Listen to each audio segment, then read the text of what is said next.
It is Monday. It is Monday. It is another Monday. It is another stream. Hope everybody had a nice weekend. Today, we will continue with the good old MSI Creator Award sculpt.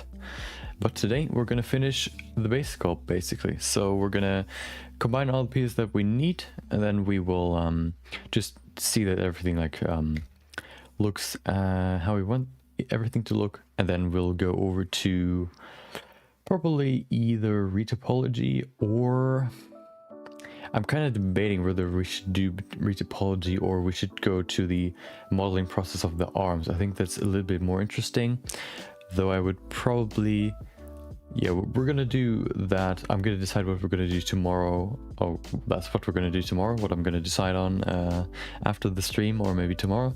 I don't know if I want to I don't know if I want to do the retopology on stream, just because it's such a boring process. So I guess I would probably say I'm gonna do that afterwards. Let's just go what we're gonna do today. We're gonna finish the base sculpt, so we can grab that and use that for the retopology. And we're also gonna, of course, do at the beginning the quick sketch, 30-minute quick sketch. I already have an idea. Today we're gonna do something different in terms of how we're gonna structure the monochrome image, or the layout. And then I wanted to talk about a topic, which is what did I call it? Hold on, I can probably pull it up real quick. Oh,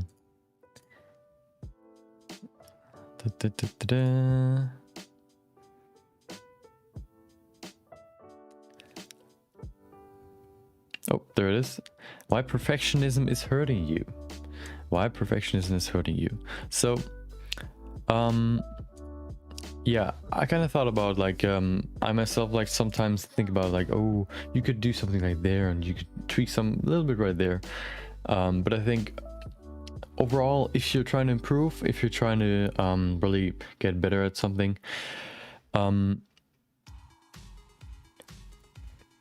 just basically perfectionism can really hurt you, I guess. It can really slow down your learning process, and it has its place, definitely. But when it comes to learning and learning quick, I think you have to pay attention to how much you go into detail, or how much you kind of really look do you could look at your own project and then think to yourself, oh, I could probably do something more over there, I could tweak something over there. And if that really makes a big difference, of course, to you it may, but to others maybe not. So we're going to talk about that today. And yeah, we're going to start with the quick sketch, of course. My timer's ready. 30 minutes, of course. My blender's ready. Hopefully you are ready. I am ready, definitely. So I would say everyone's ready. 30-minute quick sketch. Let me just quickly pull up my dude that I always use. I kind of have this continuous storyline. I've developed this continuous storyline with this monochrome imagery or image series, which is kind of fun, because then you can build off of the previous images. They're not super connected, but they're at least I draw inspiration from the ones I did before. There it is. Okay, perfect. My dude is ready. Yeah, I think music should be pretty good. Shouldn't be too loud, shouldn't be too quiet, so you should hear something. Yeah, let's go. Let me just delete this sphere. Okay, perfect. Okay.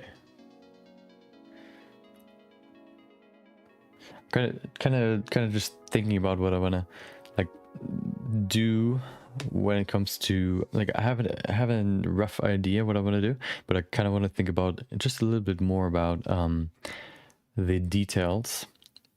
Maybe we don't even have time for the details, but at least I want to give it some thought.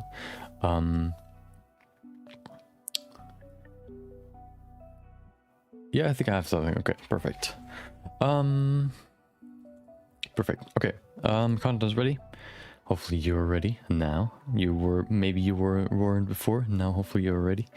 I'm ready. So I would say 3, 2, 1, go. Countdown is running. Let me pull up my good old dude. There it is. Collection. There it is. Okay. We don't need these thingies right there, so let's just get rid of them. Perfect. Okay. So this scene is kind of like yesterday I did like some sort of like villain scene, I guess. Him or like this guy like standing there in the darkness with a burning head and like what would you call it, glowing fists. I kind of like the idea of like only like he has like glowing body parts, which are the only light sources in the scene, except for one key light that I put behind him, so you can kind of see like the contour of his body. I think it looked pretty cool. Played around with some fire simulations, which were pretty fun. Let me just quickly see. I want to position the camera right away. Oh, before I start though. Okay, perfect. Almost forgot to record my quick sketch. That would be pretty bad. Oh, hold on. Let me go in here. Okay.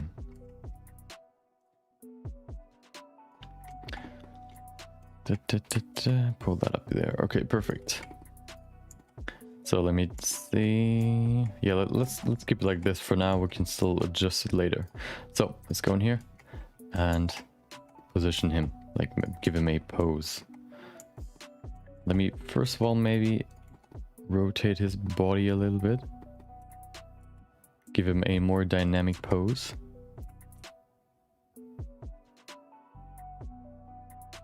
There you go. Then maybe also more like this. Then we rotate it back. Also we rotate it forward. Okay, perfect. Now we grab the feet. He has like a super... Oh, okay. I thought I had a black screen because of the camera. He's kind of like in a Superman pose. That's what I thought I would do for this one. So let's do that. This one should probably be like the one more in the air. I can't remember how the Superman pose really looks like, but I kind of think that looks pretty good. Maybe pull the knee out more. Perfect. Then we grab this foot, pull it more to the inside.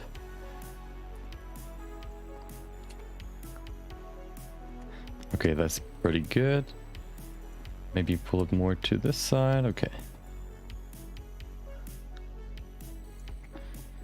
Okay, perfect. Then I want to move his arms to more like...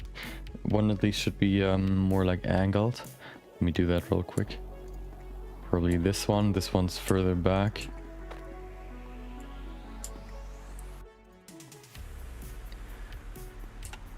Posing is always the worst because there are so many different things you have to adjust.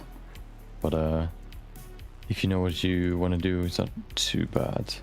And there are all of these like small tricks that you can do. For example, in here, putting that to individual origins and then just rotating.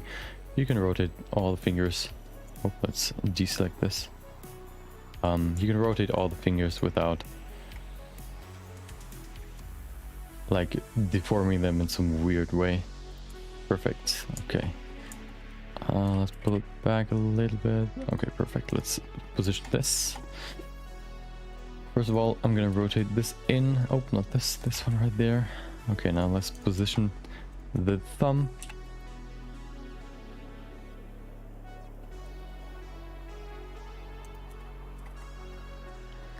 Okay. Let's maybe change the silhouette a little bit. It's looking more like there's no arm right now. His lower arm kind of was hidden, so I kind of want to fix this. Okay.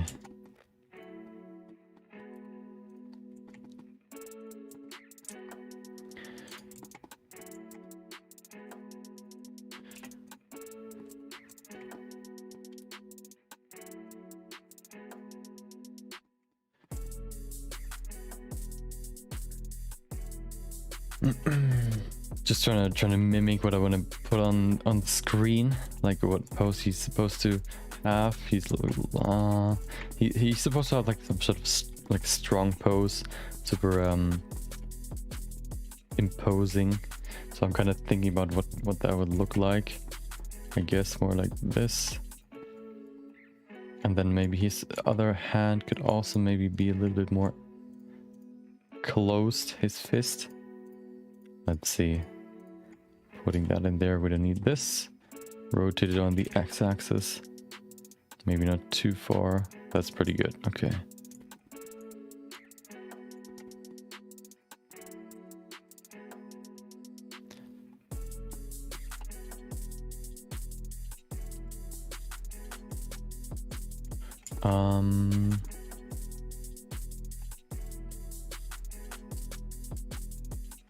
Okay, I think I need to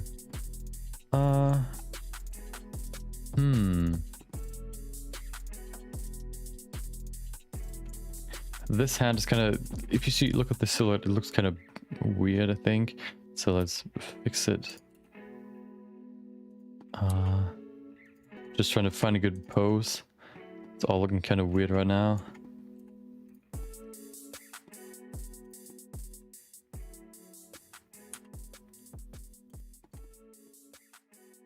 Just trying to find a good pose that looks kind of like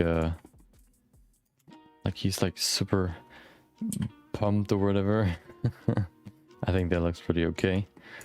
Let's go in here and go into rendered view. So first of all, we need to fix his eyes. His eyes look kind of weird, of course. We don't need color, so let's remove the color in there as well. The easiest way to do that would probably be to go to the Blender file, or you can probably not see what I'm doing. I'm just deleting all the materials that were imported by the base mesh. Perfect. Oh no, I made a same mistake I always do. When you import something and you have a certain collection selected, that's where the geometry will be like put into, and the base selection is always on the camera collection, which is kind of annoying, because then when I import something I do it right away, which means I would always import it into the camera folder or collection, which of course isn't right. Yeah, I have to keep that in mind. Okay, let's go in here, maybe change his look a little bit. Let's go in here and also enable x-axis mirror, which will enable us to just mirror the pose changes.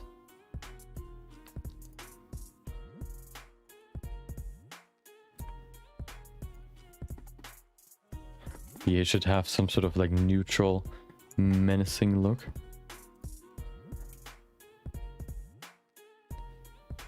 Okay. Maybe remove the darker lips a little bit. Okay, that's better. His eyebrows. Okay, he looks unimpressed. Perfect. I'm not quite sure how much of his contours you can really see when I do what I'm gonna do now. Let's save that first. Quick sketches. Nope, not in here. We need to go to the newest month, of course, April, 4th month of this year, number 64 already.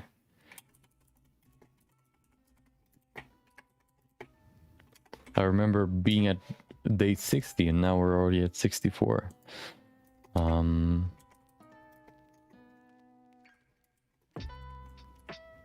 Quick sketch day 64, perfect. Save that. Okay, let's I'll show you what I'm gonna do. Let's remove this. So what I'm going to do is I'm gonna make him the dark part of the like image, and the rest is gonna be white. So what I'm gonna do first, how should I do this? I have two ideas how I could do it, so let's try one of them. I'm gonna move this over here, move it up. Perfect. Scale it up. Okay, pull it back. So that's covering the whole image or the whole camera like view. Then I'm going to go in here and Make a new material. Remove the principal BSDF. I need an emission. Emission, perfect. Emission into surface. There you go. Now we have a nice white background. Let's put that to 10, let's say. Okay. Let's pull that back. So it's not like super... The closer it is, the softer the shadows. I kind of want to have them pretty harsh. That's what I'm doing this. Why I'm doing this. Okay. Perfect. What I also have to remove is the world lighting for now, at least. Maybe I'll introduce it back at some point. Right now it's just unnecessary. Okay.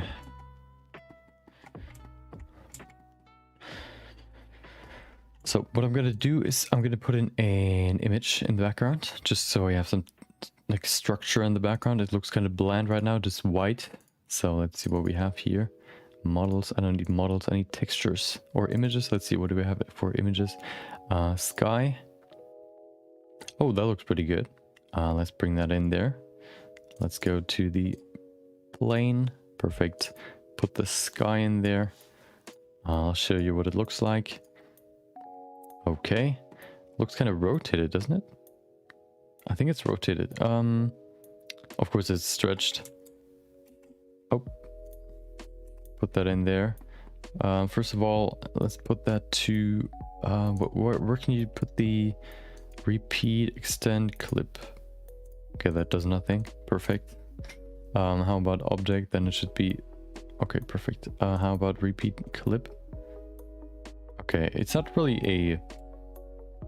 It's not a... What do you call it? A quadratic image. It's like long. We can probably stretch it. Let's put that back to repeat. Put that maybe to UV. Then we can probably just stretch it up ourselves. Rotate it even. How do we have to rotate it? This way, I guess. Yep. 90. Oh, negative 90. Perfect. Let me then go in here and make this bigger. We only need a few different colors, just so it doesn't look like super bland. Okay, that looks pretty good, I think. Okay, next up, what I have to do is go back here, of course, and change this to white using a color ramp. Put that in there. Perfect. Maybe put the whites up a little bit, the blacks. Oh, no, we don't have, we can't use too much black. This already looks pretty good. Okay. Next up, we want to change the dude. I think the silhouette kind of reads weird right now because of his foot. Let's change the foot, maybe. Oh, of course, we have to remove x-axis. That's better, definitely. You can see where his foot is going. Okay, that's better.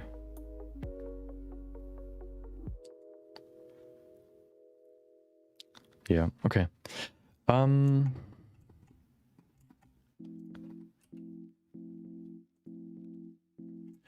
So we need some lighting from the front, otherwise you can see nothing. But what I want to do first, though, is I'm going to bring in some pillars.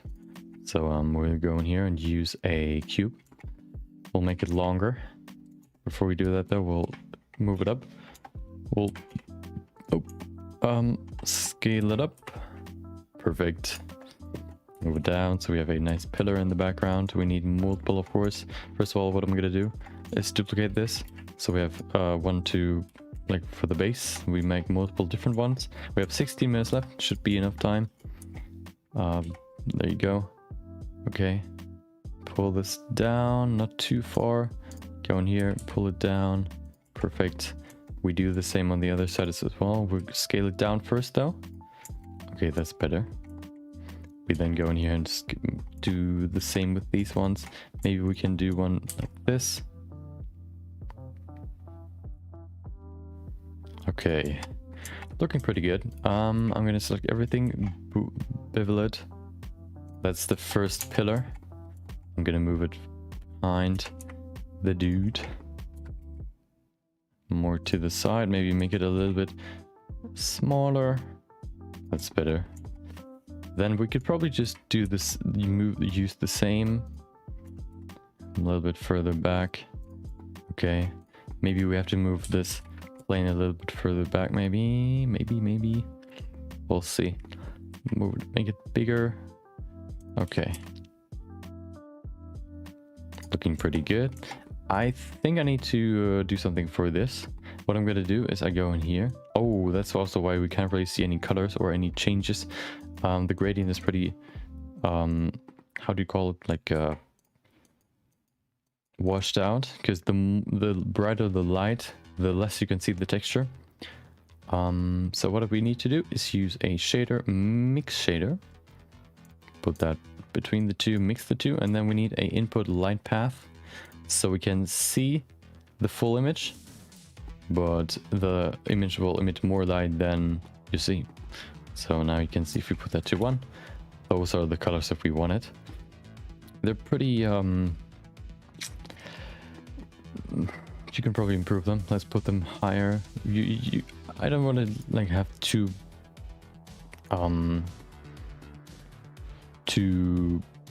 what do we even call this, like too much like change in the background. Like the texture should be too crazy, so maybe we could put that to 2. It definitely should be brighter, so let's put that to 5. Now it's completely white. How about putting this back to black? Yeah, I think that looks pretty okay. Okay, let's change the pillars some more. We can move them down. Okay.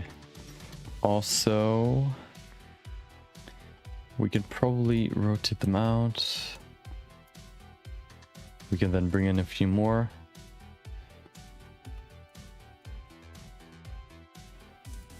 Rotate them.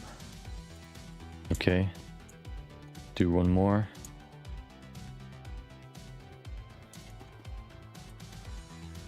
Scale it. Just trying to put in some more detail in this scene. Let's do the same on this side. Let's just duplicate this dude. We only have 1 pillar, but that should be pretty good. We don't need too many, of course. We're just looking for some more variety, which will make it look better. Because the more variety, the more realistic it looks, and that helps sell this piece. Okay. So let's play some lights. We have the basics in. Let's save it, and we have 12 minutes or almost 30 minutes left to play around with some lights. Let's bring in the first point light. Let's put that to 100 first. Okay.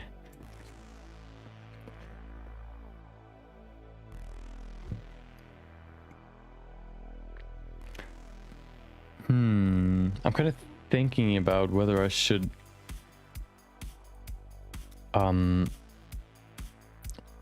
use a sky image as the background, because the sky would be everywhere, so he should be lit from every side, from every angle. But he's only lit from the back, which kind of like defies, I guess, like realism, I guess. But I mean, I don't really mind. So we can probably just keep it like this. I kind of want to change this silhouette though. I kind of want to add some more. How about we add a nice, where is it? The Taurus. Go in here, change the radius.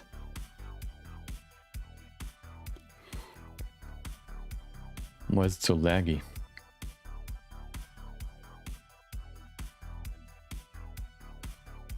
Okay, that looks pretty okay, I think. So we'll go in here, move that up, scale it. Okay, we kind of want to match his head size. Looks pretty good. Move it over to him, rotate it back, just slightly, move it up. Okay. Let's make it a little bit thicker. We can just use the displacement modifier to make it thicker. If we don't use a texture, we can just push stuff out through the normals, basically, which helps us get this look, or just push it out further. Okay. Okay, perfect. That's the first part. I kind of was thinking about wings. What I want to do first though is I want to move these a little bit further down. That's probably better. Okay. let's go in here. We could probably add a few more. So let's duplicate. Oh, duplicate this. Move it over here. Maybe down here could be a few more. Duplicate to the other one. Move it up a little bit just to change it up. Scale it. Perfect. Rotate it. Okay. Let's see. We can probably do a few more. So we'll do one more on this side. Scale it. Very, very long. Pull it up. Okay. We need... no, we'll keep it like this. Okay. So, let's save that for now. Next thing I want to do is I want to bring in my good old cube. You probably know what I'm doing. Maybe not. Well, you'll see. We'll go into the display, put that to wire, and let's make a new material. Put that to shader, principled volume, volume into volume, color into white, density to 0.1, let's say for now. There you go. Doesn't really do much. It just adds a little bit of atmosphere. Can we see something in his face? No, you can't really. I mean, you can see a little bit, but that isn't really the focus anyway.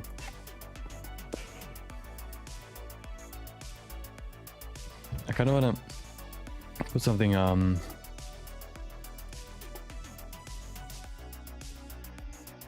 let's leave it like this.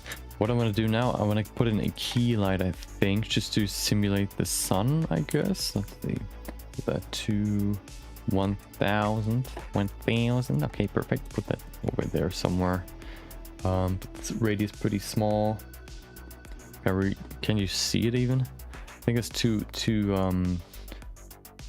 dim. Let's put that to 5000. Now you can kind of see it, can you?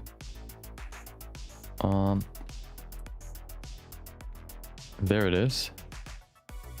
Problem is, I don't know if we need it. Let's see. What about putting it to the top? Oh, that looks kind of cool. Kind of like hiding his face. Yeah. That looks pretty cool. Let's play around with it some more. Oh. Yeah. Oh, that looks crazy. that looks great. Okay, perfect. Let's see. We can probably keep it on like asymmetrical, not really perfectly in the middle. That probably looks better.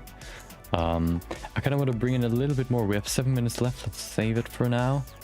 I kind of want to see if I can bring in wings. I don't really know if we can. I don't really have any wings except for the ones I did like 2 months ago or so. So let's just make wings real quick. We can probably just use a plane, rotate it on 90 degrees. Perfect. Go in here. Do I have wings? No, I don't. Okay. What we'll do is just go in here and make a quick wing arm, I guess that's called. So we'll just make it smaller, pull it up, pull it to the side. Oh, right there, around his shoulders. Then we can model it some more.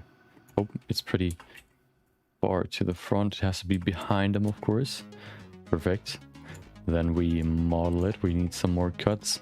So we'll go in here. Put in 2 cuts should be enough. Let's just go in here.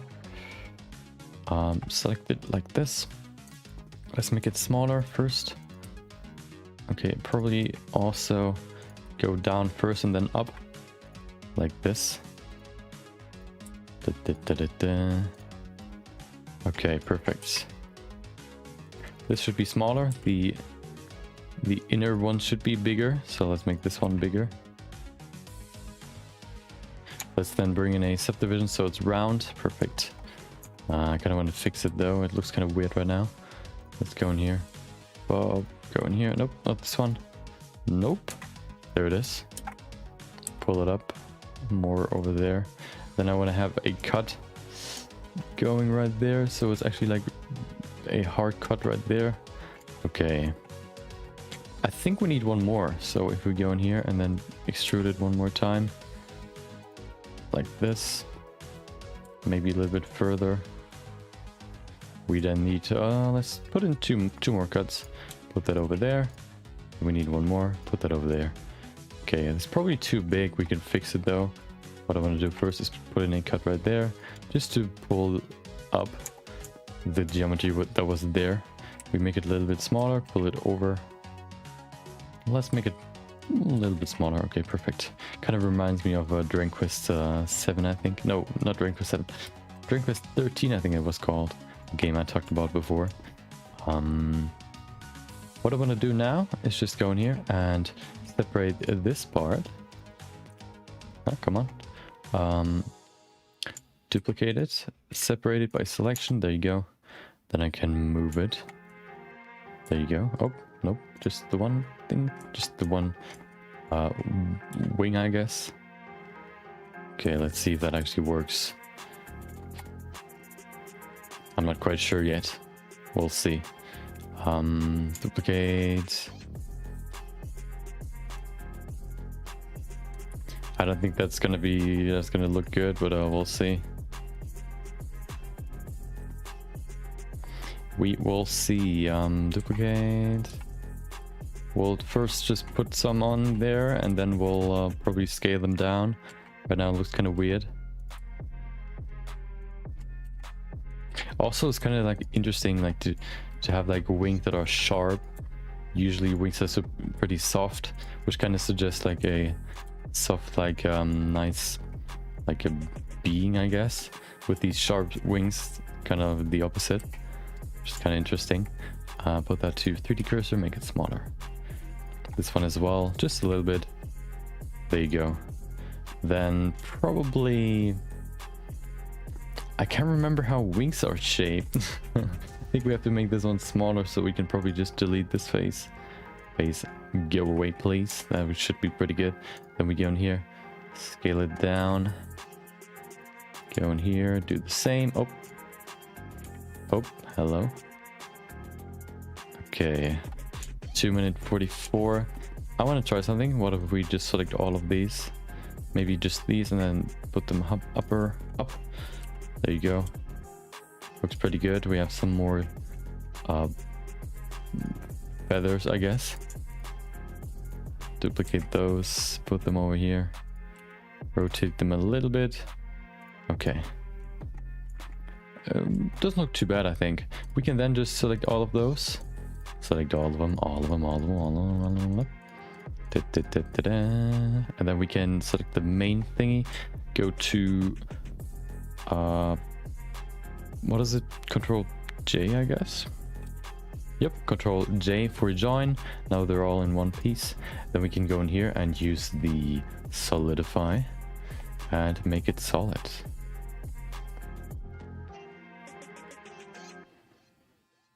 Perfect, that looks better. Okay. Let's position it a little bit better. Let's do the same on the other side. We can just go in here, use a mirror modifier. Where's my mirror? There it is. The mirror object should be the focus point, which is, we can also probably use depth of field. Oh, okay, well, I'm not quite sure about that. So I guess what if we apply the rotation? Then we select this depth of field. Nope. Wait, what? Okay, I guess we're not going to use. Oh, we can probably use the focus. The depth of field we can't really use because it's rotated. Okay, perfect. That looks really cool. Okay, we have a minute left. Save that for now. Do we really want to change anything? I guess we could go in here and maybe like put a cut. No, we can't put a cut right there. I guess we can just use a knife. Like this. Go in here and then extrude it, or like inset it, then pull it in. There you go. We can't really see it anyway, so who cares? Let's remove it. Okay. Yeah.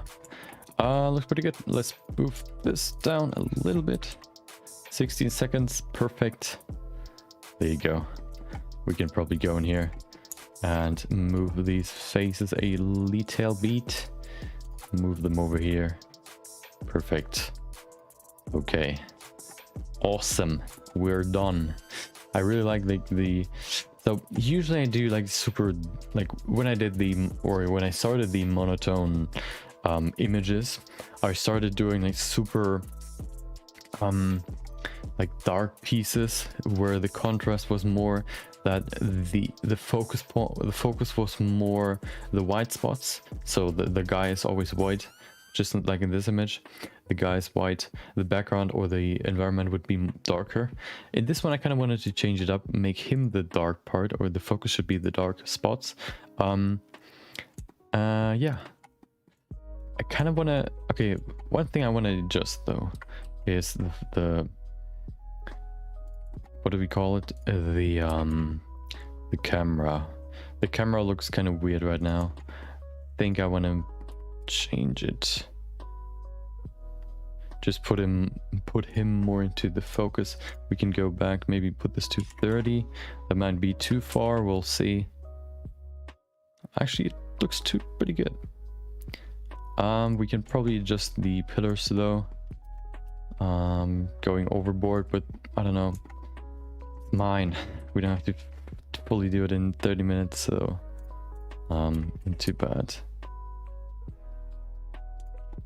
Just make this bigger, I guess, to fill the whole scene. Oh, put this to median point. There you go.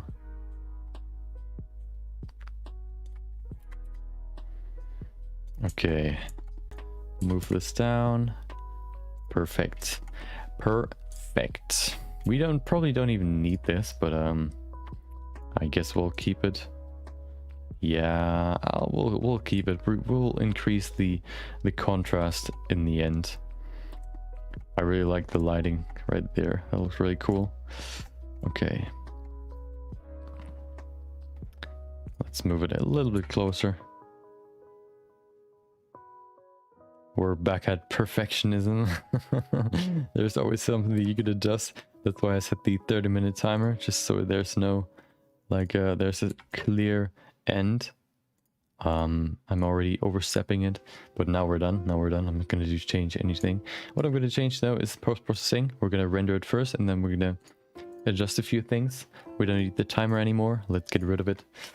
Then let's go here, put it to 50% resolution, 32 render sample should be pretty good. We switch to the render result view and hit render. There you go. So let me drink something real quick and then we'll look at the final result.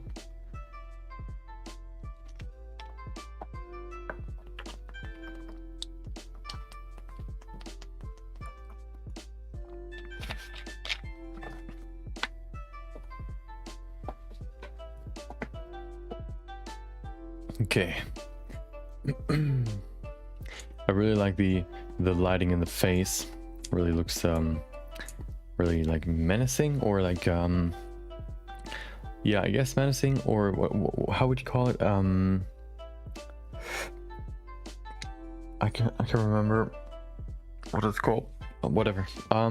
What you can see though is that the shadows, like, kind of like, you can see the geometry leaving the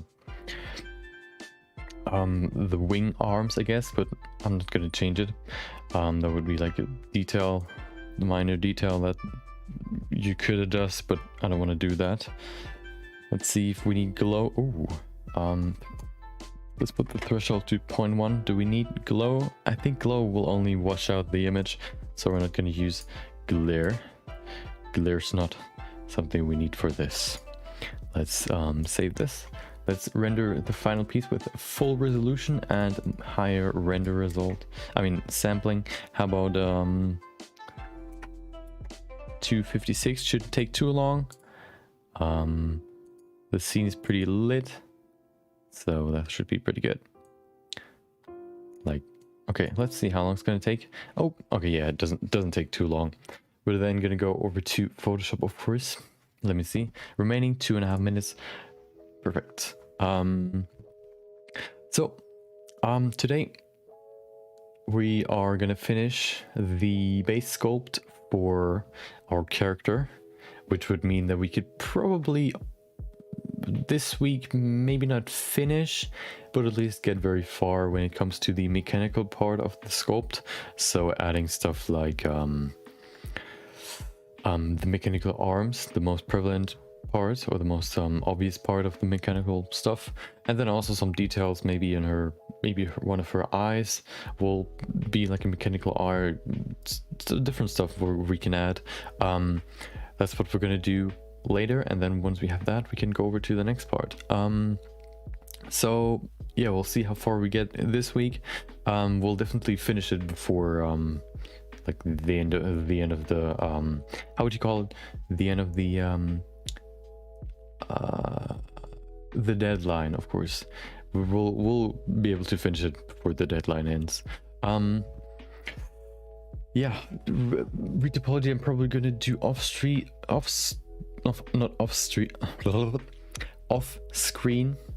No, dude, I said the wrong thing. Off stream. So I'm gonna do that off stream because it's just like super monotonous and super boring.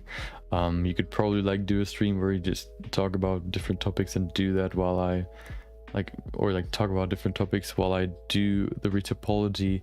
But I kind of want to have like a certain level of, I guess, concentration while doing it, just so I don't make any big mistakes.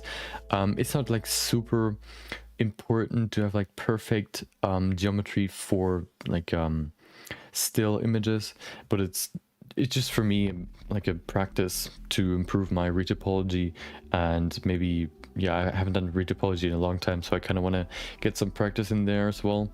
Or again, just yeah, so I don't forget it. I kind of want to have a bigger contrast between like him and the background. It's all kind of white right now. Let's see if we can fix that in Photoshop. Yeah, we'll see.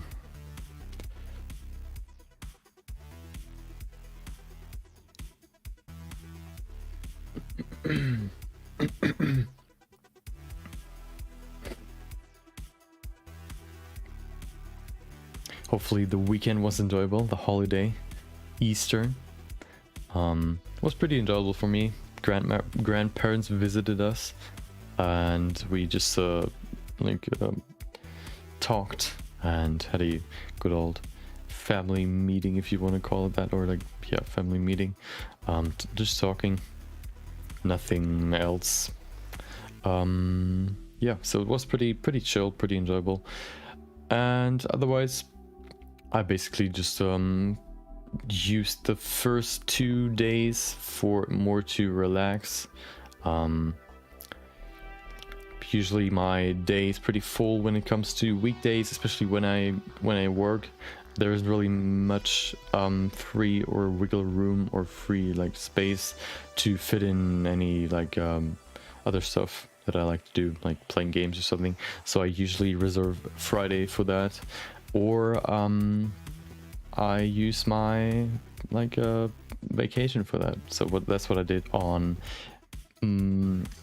Thursday and Friday. Next day, or this week, like in the week, I'm gonna work more on my projects that I kind of wanted to work on in my vacation. So let's save the image. Quick sketch day 64.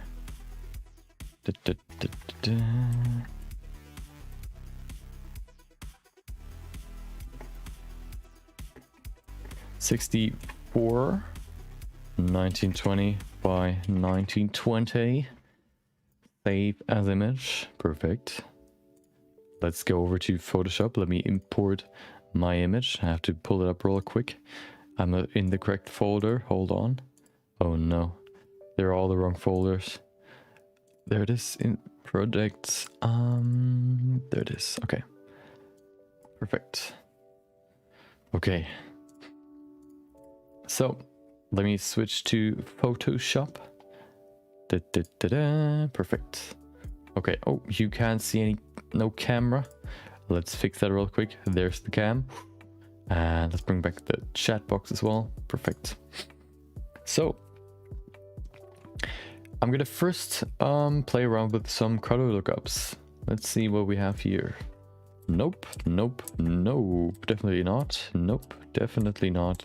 No way. We probably need something like film stock, or I think we already went past film stock. There are a lot of shaders that give you more like that may not even, they don't really increase the dark spots. They kind of, they don't make the dark spots darker. They rather make the white spots whiter. What does a film stock look like? Yeah, we basically only like lose some, we get some color in there kind of, and we kind of lose some darkness. We can probably keep this though. We can probably play around with the where is it, contrast adjustment layer, just bump that up. Well, that looks kind of weird. I guess we're not going to use a color lookup for this one. That's going to be a new one. We'll also use a selective color correction, put that to black so we can bump up the blacks. There you go. That's what I'm looking for. Black absolute. Okay, it doesn't really change much. We'll go to the gray tones. We need some more dark in there as well. Oh, hello. Oh, yeah. Yeah. Get this nice comic book style in there. Hold on, let me... Okay. See this? That's perfect. Oh, yeah.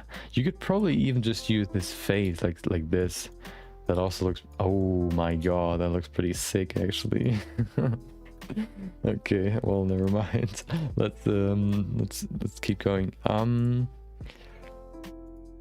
Okay, let's see. Do we need whites? Do we have to adjust them as well? We could... I kind of want to keep them pretty white. Otherwise, everything will be black, which kind of diminishes or like the effect that I wanted to have. Let's put that to white. Okay, perfect. Let's go in here, maybe adjust the lighting a little bit. Let's see what we can do here. Make it a little bit wider. That will always... I think that looks pretty good. Pretty good. Yeah, I really like this frame, like this. That looks really cool. But I'm gonna keep the full image. I think the full image also looks pretty good, especially because of the shadows. That's really what makes the whole scene work. Okay, that's also why I try to put the lighting in there as fast as possible. Okay, let's see. What do we have? Should we do anything else? Let's see. Oh, we have to... Let's see if we need the fingerprint grunge map. Let's see if the fingerprint grunge map, kind of like a tongue twister, fingerprint grunge map, fingerprint grunge map. Let's see if that actually like does anything for us. Fingerprints, 3K image, perfect. Put that in there. Put that to this one. Oh yeah, it kind of adds like a nice texture. Of course, you can't really see it too much. You would probably see it better in dark images, but it adds a little bit of texture, which definitely helps. Yeah. It gives it more like a draw, like a how do you call it, like a realistic style. It adds a little bit of grunge, which kind of reminds you of actual drawings rather than just like a digital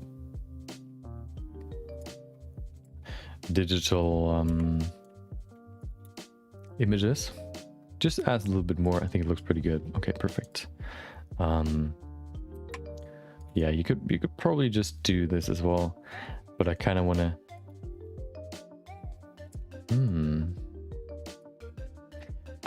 let's see. What if we do that? What if we just put that in there? Make it very small. More like this. Maybe even less. Let's see. More like this. Let's see what it looks pretty cool. We probably would have to,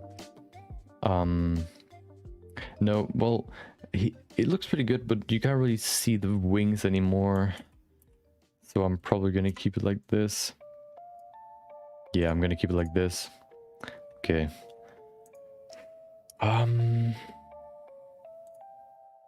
Let's save it, of course. That's the first one we need to do, and then I can post it. Oh, that's pretty... Is that pretty loud? Oh, look, pretty good. Okay. Quick sketch day 64, 1920 by 1920 PSD. Save that. Dun dun. Takes a while. I don't know why the last percent always takes so long, but yeah. I actually decided to... So usually when I wake, like I kind of wake up at 7:15 p.m. Now of course I have like a week of vacation, so I could probably like work longer or like sleep like for longer. But I kind of want to work in the morning rather than in the evening. I don't know really why, but I think it just feels better. You have like a full day of work, or like a full block before you like eat, or like maybe not eat, like eat in the evening or in the noon, where you can just work the whole way through. I prefer that rather than working a little bit or half the amount, and then eating and then streaming and then working after that. I think it's better to do it in one go. So that's what I'm gonna do. So I'm gonna probably just like stay awake for like an hour longer or so, and then wake up an hour later, and then just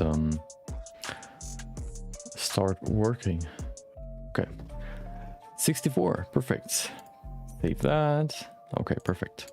I really like this very harsh lighting style where you have like super harsh contours or like super harsh shadows, which really accentuate different parts, like his chest, his eyes being hidden. You can see his nose being lit up. I think it looks really cool and gives this more of a comic style, which is what I'm kind of looking for in these images.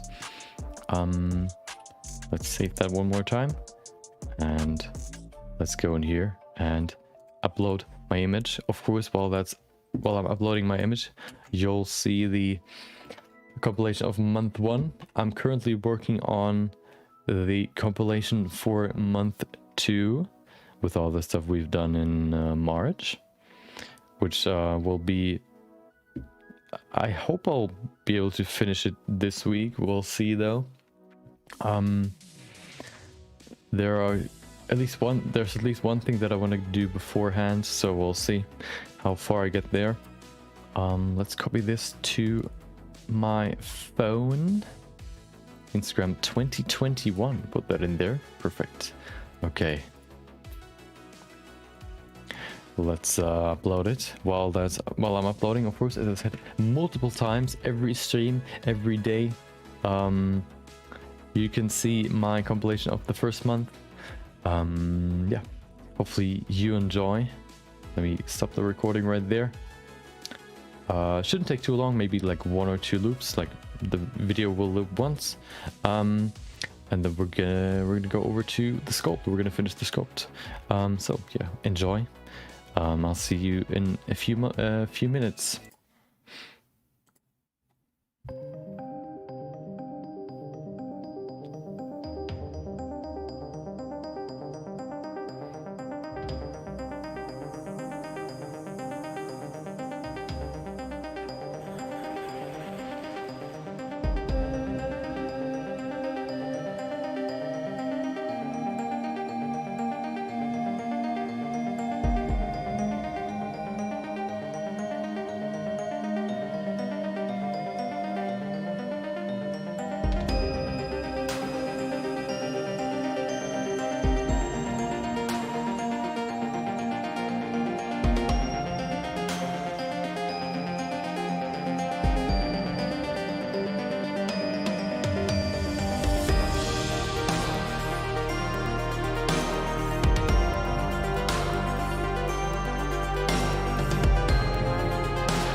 Music's back. There you go. Okay, perfect. Let's open up the sculpt. The whatever. Kind of struggling with that right now. Kind of always I'm always, every time I say like the or the, rather like more the, because I say the more rather than the, I always think whether or not it's more appropriate to use the or the. Probably a silly thought, but I kind of want to pay attention to my pronunciations, so that's why I'm always thinking about it. We're back with her. Yesterday we sculpted the cloth, put in some more detail, put in the main structure. I think it looks pretty good. We probably don't have to touch it just yet. Maybe if we need some more detail we can do that, but right now we're focusing more on the sculpt itself. I kind of want to probably change her foot position just a little bit. You can see down here the foot is more like rotated outwards. If we look at her from here, which is kind of always the same pose, we're going to adjust the pose a little bit. You can see the foot is a little bit more rotated out. That's what I want to fix. Shouldn't be too bad. Shouldn't take too long. We probably just have to adjust the cloth a little bit. Of course, to do that, I need my graphics tablet. Graphics Tablioni. Let me just quickly get rid of this knot in here, or node, whatever. There you go. Okay. So,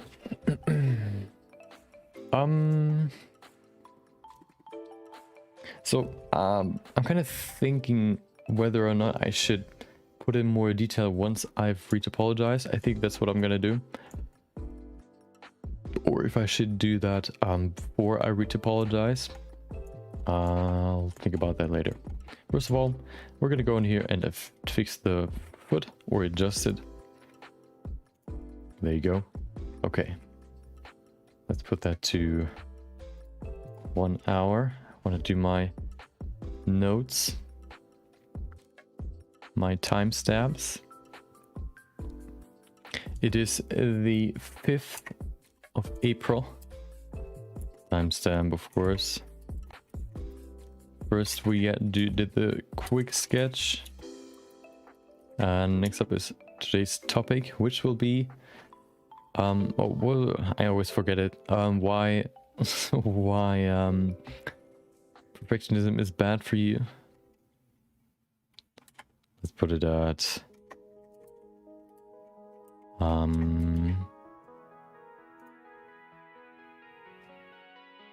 let's put it to 102.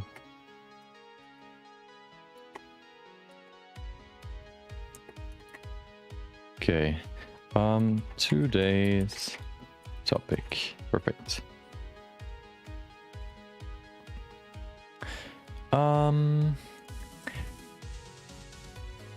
Let me just quickly check. I don't want to say the headline wrong.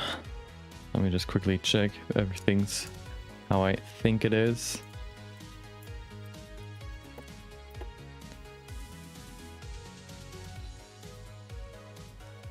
Why perfectionism is hurting you. Perfect. Okay.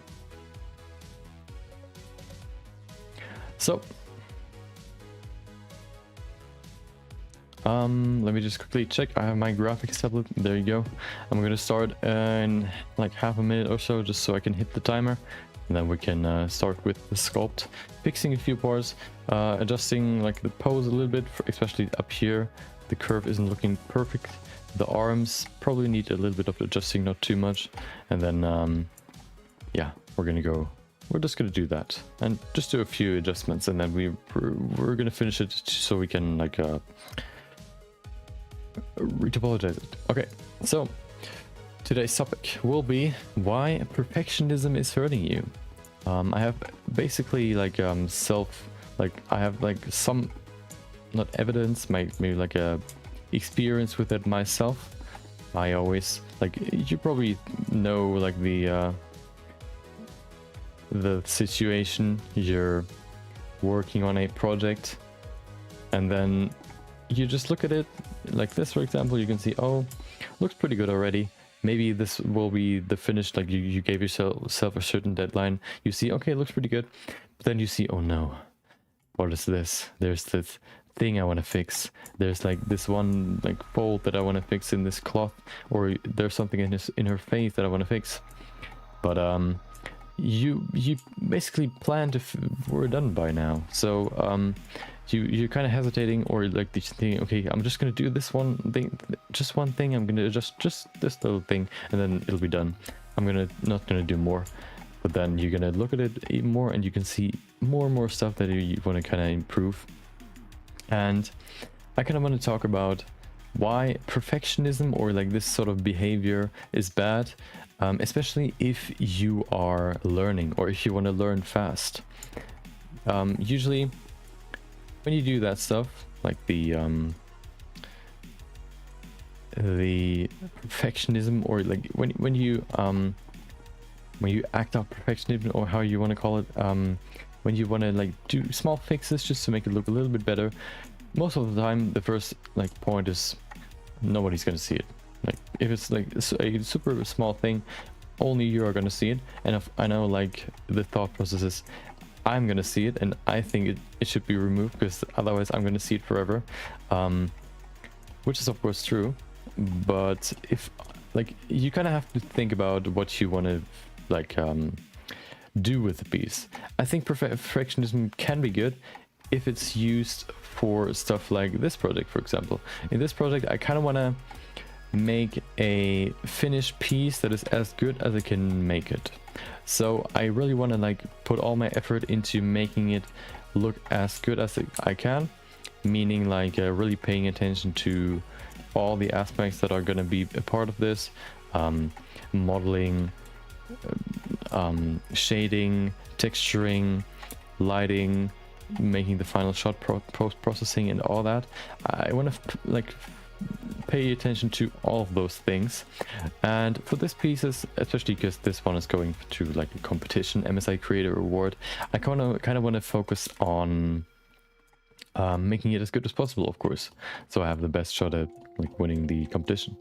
But when it comes to learning, I think it's a different thing, because learning is more about, first of all, if you're starting to learn, or if you are like just starting off, the first thing you should focus on is, first of all, of course, when it's a program or something, or it could be anything. First of all, getting a certain how do you call it, like a certain easy goingness, like not a habit, but you should hold on.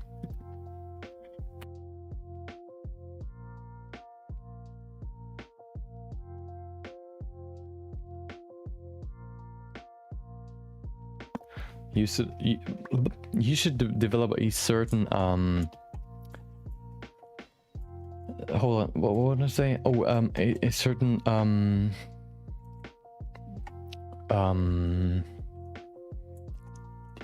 I can remember the word for it, like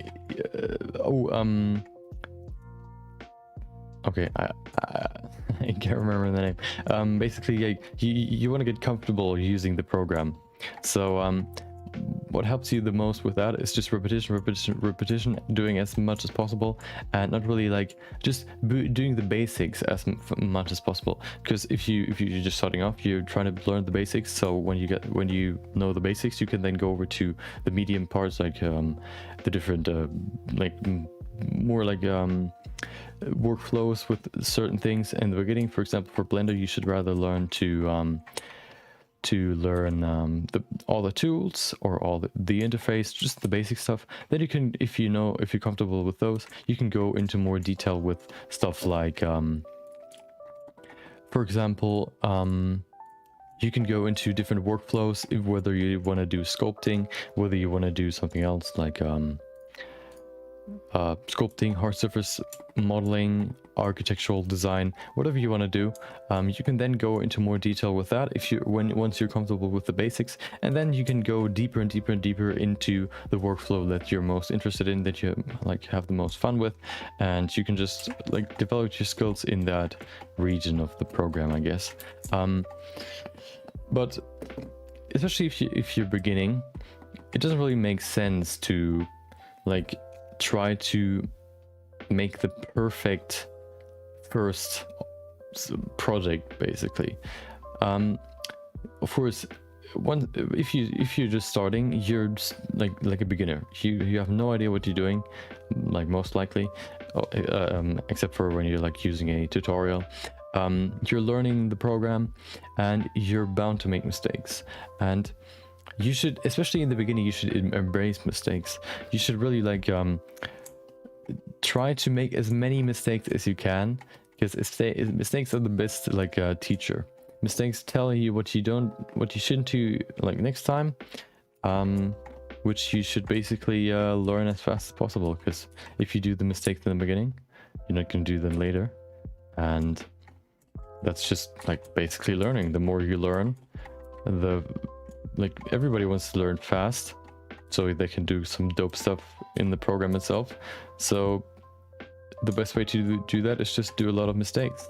And how can you make a lot of mistakes? By just doing a lot of projects, especially when you start from scratch, because then you're not working off of a certain base, which will force you to always start from the beginning. And if you, for example, if you're working from a base, so for example, if you have a base mesh, you already have a set level of quality that is set to you, and then you can work off of that. But if you start from scratch, you really learn you can really make mistake everywhere, which means through the whole process, or there's a whole spectrum where you can make mistakes. And if you use a base mesh, you would basically remove I don't know, the first I guess maybe third or fourth of the whole spectrum where you can learn from. And so just not using any base meshes or whatever is definitely the way to go. Because then you have to do it from scratch. You can first of all test yourself whether or not you can actually do what you want to do. If you start with a base mesh, you don't know if you can do that base mesh yourself.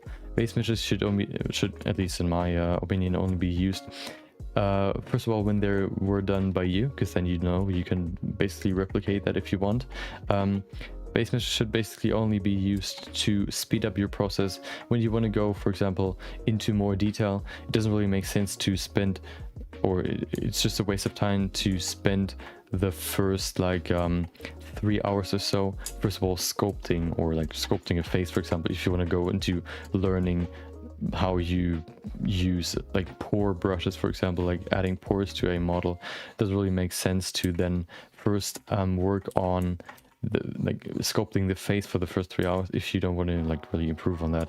You probably already know how to do that if you're actually trying to focus on sculpting in details.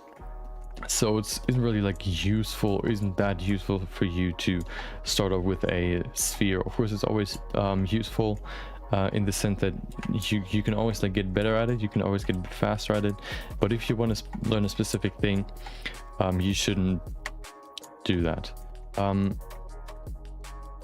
And of course, when you're in the beginning, you want to learn a certain thing, which is the basics. And by doing the beginning parts, which are the basics, you'll learn more about the program and the basics. Sounds kind of weird. You kind of just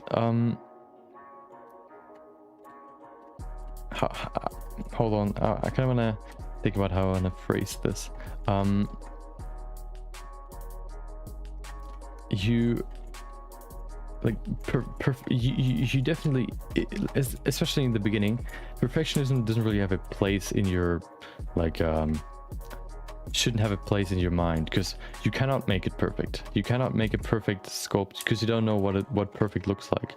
So just doing and not thinking about if it looks perfect or what you can do to make it perfect is the best way to go, because this way you can actually learn what'll make your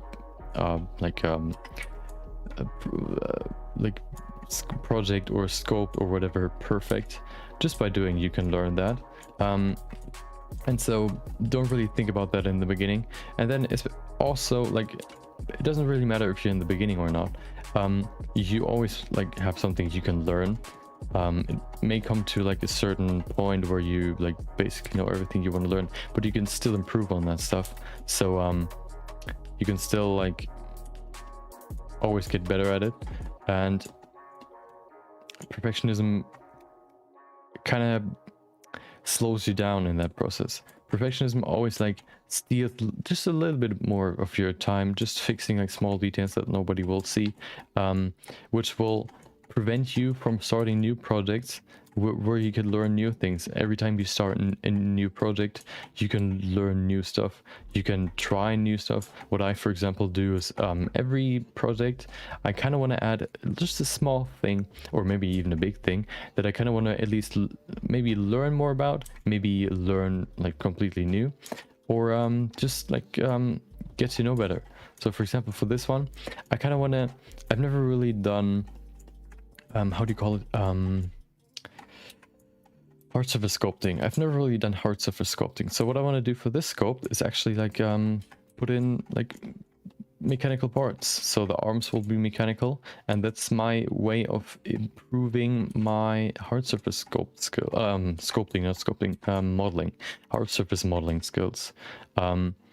That's basically how I do it. And you could probably say like, oh, you could probably like learn better by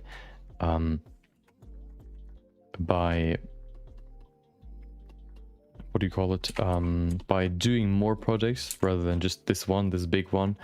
But I kind of wanted to highlight the mindset that you could have to really like always improve.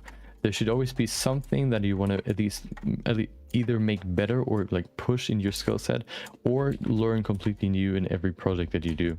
This way you can always learn something new, not only like do project that you like and you're actually very comfortable doing.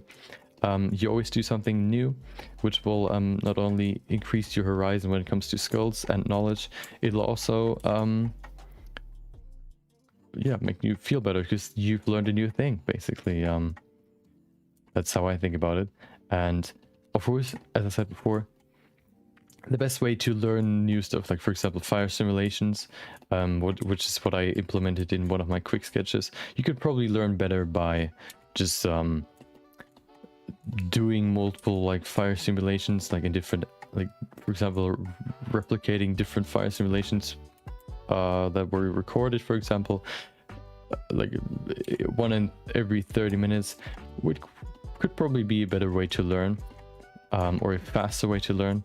But if you kind of want to like treat it more like a, not like a sprint but more like a marathon, you can always like just implement these things into your usual projects that you plan, which doesn't really like, which makes it so it doesn't really only feel like you're learning, like your hobby is learning a new program, but rather like doing cool stuff in that program, and then on the go learn something new while you're like doing what you wanted to do. So my main like gripe, I guess, or my main criticism of perfectionism is that it slows you down. Perfectionism makes you slower, and usually that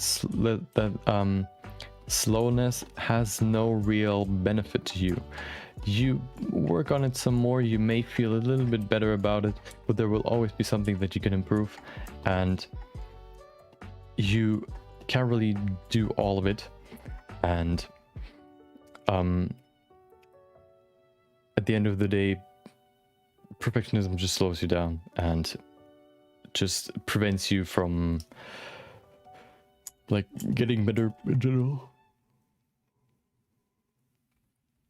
So that's why perfectionism is hurting you. It slows you down in the whole process of not only learning but finishing projects, making new projects. For example, for this one, I could probably work on the feet or on the hands, like for more, like for the next 5 hours, or I could just work on the overall pose, on the overall like look, and then get over to the next part, which is probably a better use of my time, that because then I can finish this image in like faster, basically, because this image has a certain deadline which I want to hit, and just working on the small details doesn't really help me get there.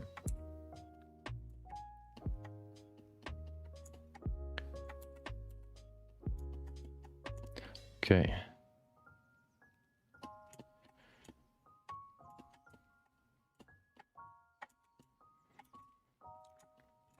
Yeah, I always like kind of saw perfectionism as this double-edged sword, just because it's like it can be good in certain aspects. It can really like it's kind of like self-reflection in my eyes. It's like you reflect on what you did when it comes to sculpting or whatever your hobby or whatever your work may be, and you can really see what your intention was, what you want to see at the end, and then can also see if it doesn't look like that and what you can improve in it to make it look more like how you envisioned it. So it's definitely a good tool to improve your work or to improve the quality of your work, but I think it can very easily slow you down in aspects that like it can slow you down without big changes to the overall look, I guess, which is why I kind of don't like perfectionism.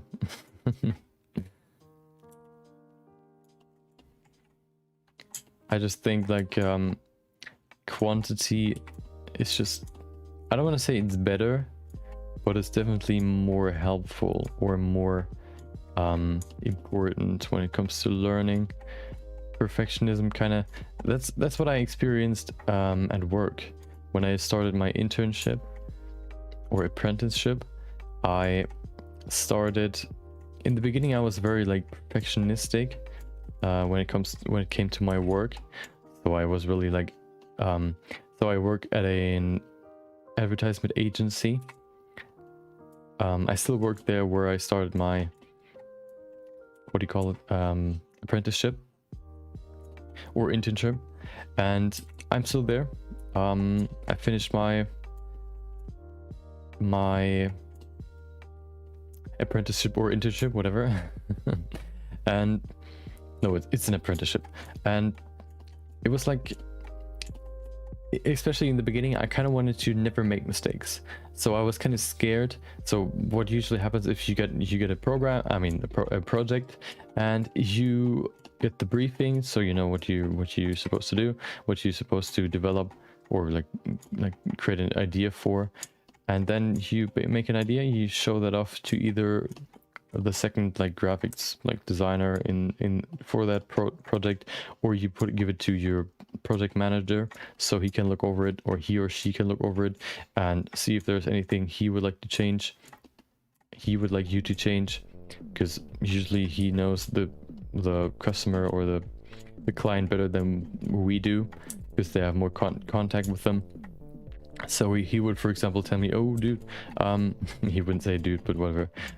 He would say like, oh, can you maybe like change the font, or can you change like the positioning or the layout, whatever. And that always like felt for me like a failure. Oh no, he found a mistake. You've made a mistake that was avoidable beforehand. Next time you're gonna look over it, and you're gonna analyze every single aspect of the image to see if there's anything you can avoid. Like you failed this time. Next time you're gonna look over it a little bit better and in more detail to see if there's anything you can avoid.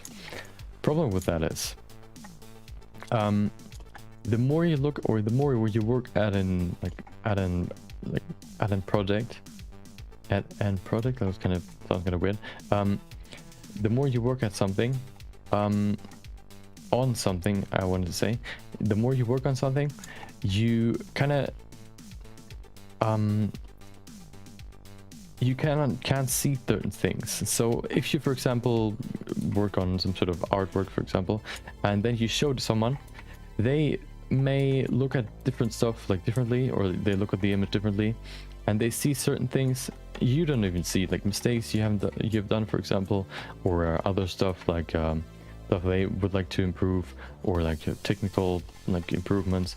They could see those better than you can do, just because they have like they don't have like they haven't worked on it for like multiple hours or whatever, so they have like a fresh look at it, which you can develop as well. You can, for example, if you're working on stuff like artworks, 2D artworks, 3D artworks, whatever, you can, for example, leave your desk and then come back a little bit later to then look at it again, maybe see some flaws. So that's basically how you can develop that fresh brain yourself. You can either like pull someone to you and ask them, hey dude, do you think that looks good? Do you have something I can improve on?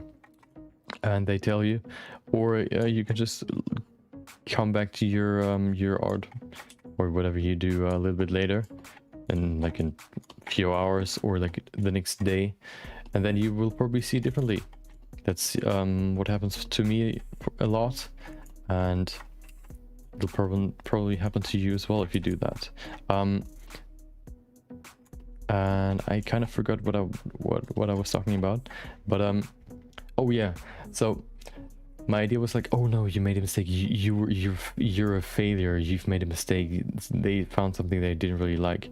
First of all, maybe it's something you couldn't even think about because they just don't like the font, or they know something about the client that you don't know, and you couldn't even really predict that. So I would basically, with every first of all mistake I did, and second of all like criticism or feedback that I got where I needed to change something, I kind of got in more and more granular, and more went more and more into the details to really make sure that there's nothing they can criticize, which of course in return kind of slowed me down. So I was really slow when it came to finishing projects, and that was like kind of like a what is it, how do you call it,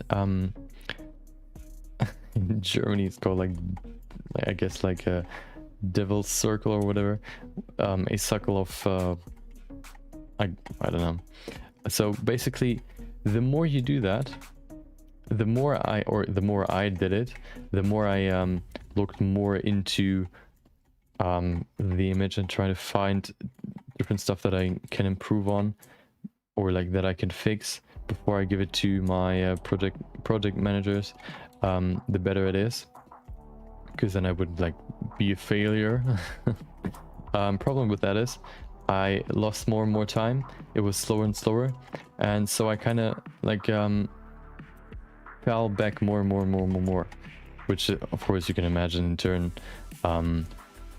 slowed down the whole process and put me under stress, which then in return like you can either use a lot of time to make it perfect, or almost perfect, or you can use less time to make it okay or acceptable or like enough. of course, when I want to make it perfect, I need more time. Didn't have any time, so I made more and more mistakes, which led me to like beat myself up every time, which led me to trying to avoid these mistakes the next time. But I made them again and again and again, and it just was like an endless cycle of suffering or frustration. Suffering sounds kind of harsh. So I kind of was like, there was no ending, so I kind of had to dial down my perfectionism, or the bar of perfectionism that I have for myself.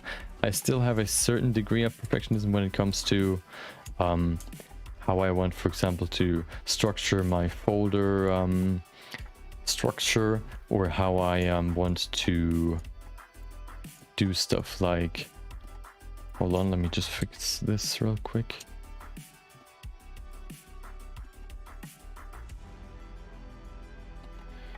Okay. There should be more like a C or S curve in there, like this. That's what I'm trying to put in right there. We could probably change the head as well, just a little bit. Let's put the cursor. Where's the body? There's the body. Put it right there. Okay.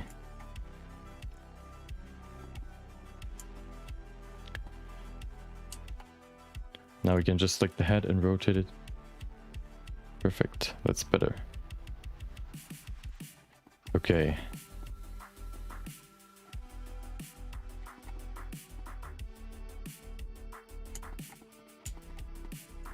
We're probably gonna adjust the face as well at some point.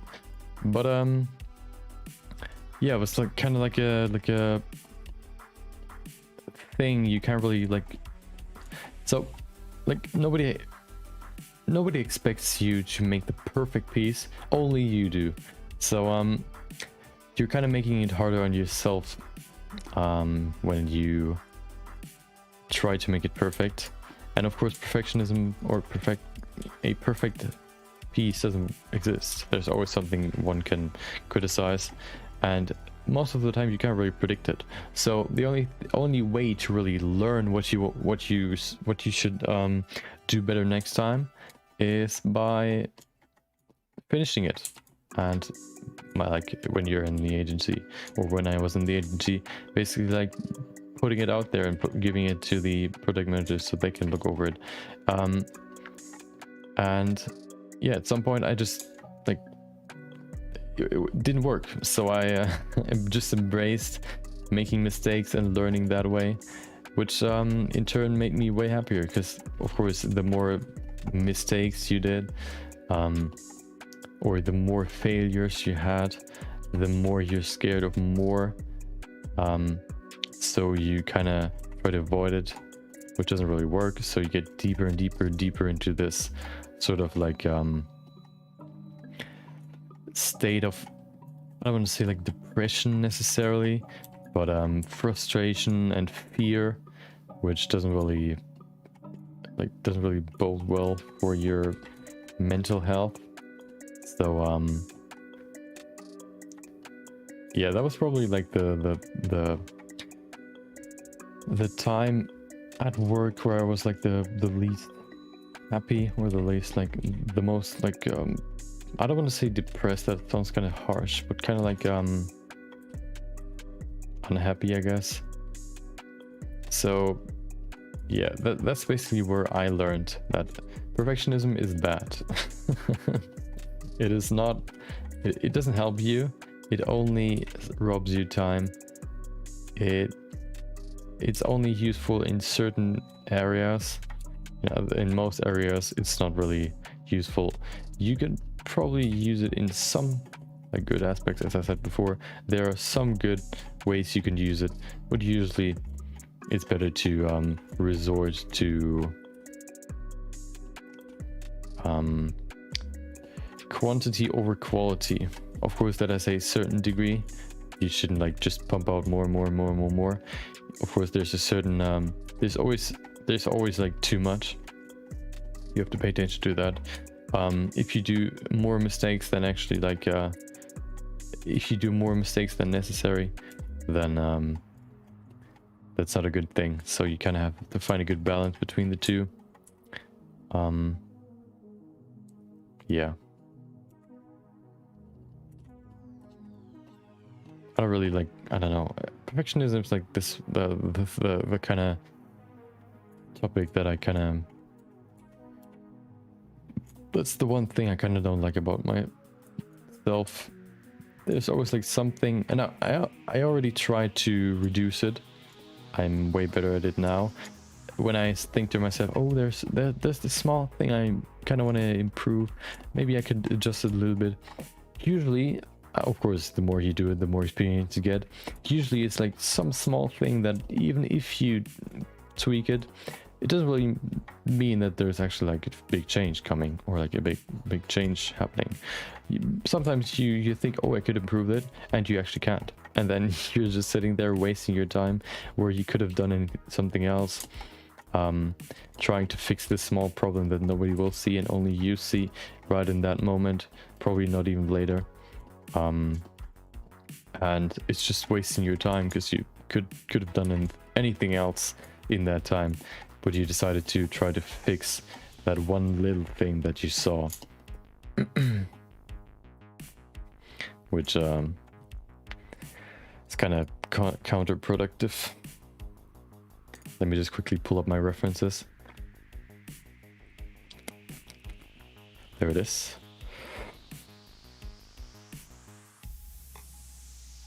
I want to drink something real quick.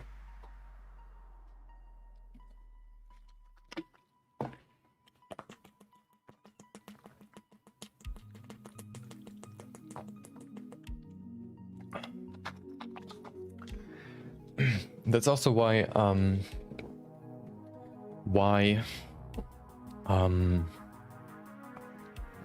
I put a 30-minute timer on my quick sketches. It's not like I want to finish it right at 30 minutes, but I want to set a certain deadline where I decide, okay, this is where I'm going to end it. Maybe I'll do a few more tweaks, but I'm not going to do like too much more. Hold on. What is it? What's the topic today? How perfectionism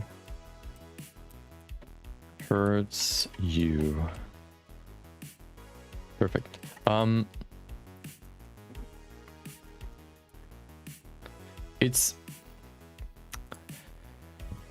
That's why I put a 30-minute timer on my quick sketches. You have a certain deadline where you have to finish, or not have to finish it, but you have a certain deadline where you want to finish it. You can give yourself, of course, a little bit of leeway, but you shouldn't like say, okay, I know I'm not going to finish it in 30 minutes, so let's just go overboard. You should stick to it and like try to keep like close to 30 minutes, or like I try to keep it close to 30 minutes. What I do then is I hold on. Okay, I'm kind of confused. I don't know if this part looks so weird because of the missing pair or if there's anything else. I think I'm gonna keep working on something else before I go into more detail with this. So hold on. I think I have to pull this down. So I give myself like a 30-minute timer because then I have a certain time frame where I know I want to finish it, which then leads me to work faster, care less about the small details, and also like lets me do more in a stream or a day. So it's just overall like a an easy way to fix, or like at least relieve your perfectionism. Perfectionism kind of is like, okay, I still have more time to finish this, or I still have more time to put in, like I can put in some more time and make this look better. But if you set a certain timer, it's kind of like, okay, I could work on this some more, but I set this timer for myself, so I kind of want to stick to my actual like my rule, I guess, that I put myself into. So it's kind of like the perfectionism has like two choices now. You can either say, okay, I want to perfectly finish it at 30 minutes, or I want to make this piece perfect. So you have like two options now. You can either say, okay, I want to make this piece perfect, or I want to make the timing perfect. This way it's easier for yourself to, or at least for myself in my experience, it's easier to not fiddle around with your image more, see small mistakes that you then can fix. You stick more to what you kind of like have then, and then be like your perfectionism is satisfied because you stick to your rule, which is also like kind of like a way to satisfy your perfectionism, just because it doesn't really need to be finishing a piece perfectly, but maybe like perfectly finishing a project in a certain deadline. So that's basically my way of combating perfectionism when it comes to my art.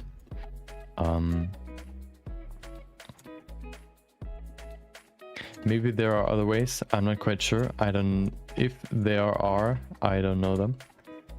I only know this timing, like deadline, like tactic, or like how do you want to call it? Like trick, hack.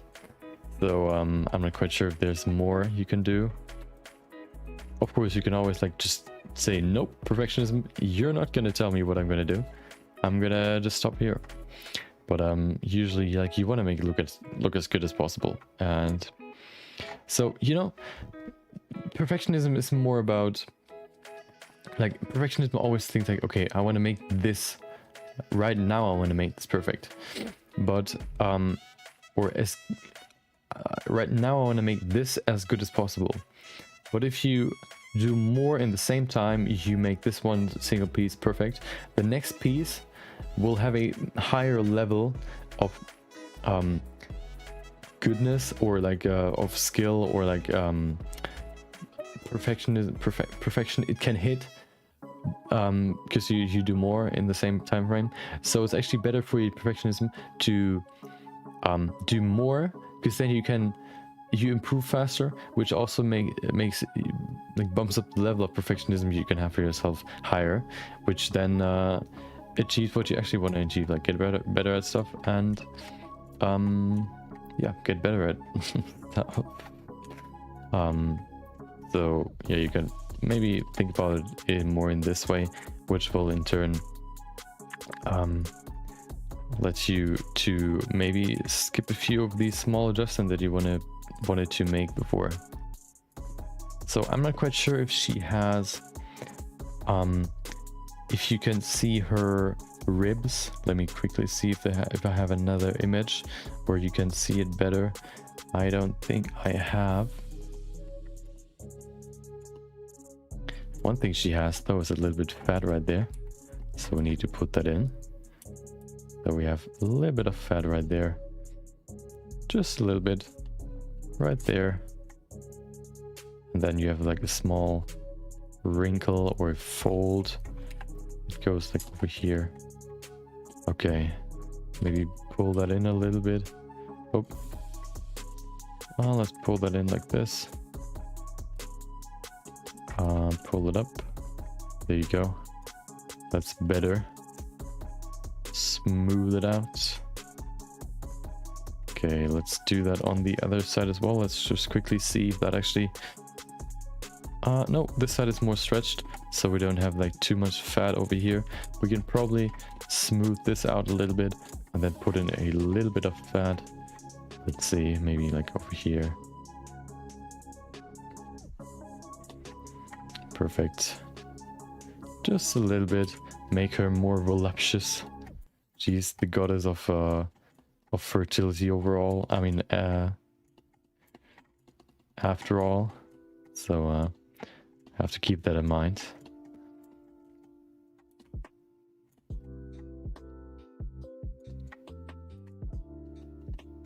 Okay.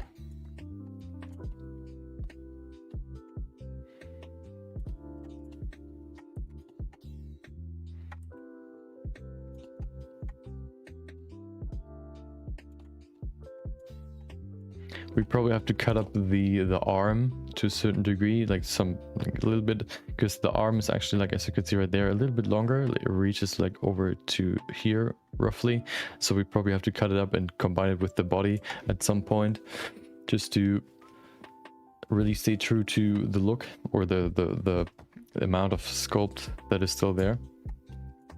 Yeah, we can do that later. Right now I'm trying to rather fix the body itself, and then maybe go into the face as well. Just trying to prepare it to make it like a retopologizable. Well, it's kind of weird. Just trying to prepare it for retopology. If we then want to make some more adjustments, we can still do that. It's not a big deal.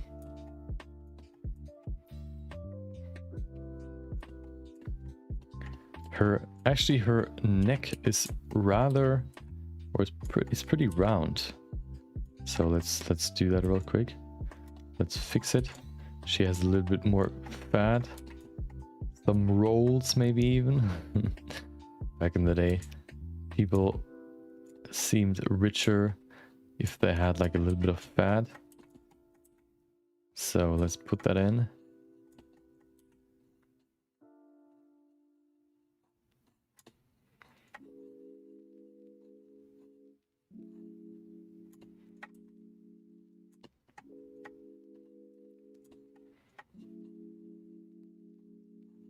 Just very subtle, very light brush strokes. Just trying to make this neck a little bit more round, giving it some more volume to make it appear as she has a little bit of fat underneath her or on her neck, smoothing it out.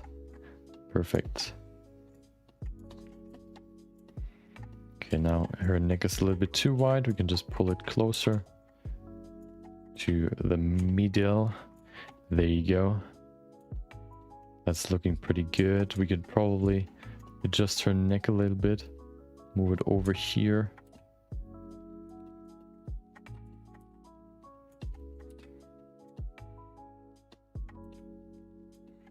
Okay, that's looking pretty good. Let me just, I have a few more detailed pictures so I can go into more, go closer and really see what I want to see. Okay. So I think it's time to combine the legs, I would say.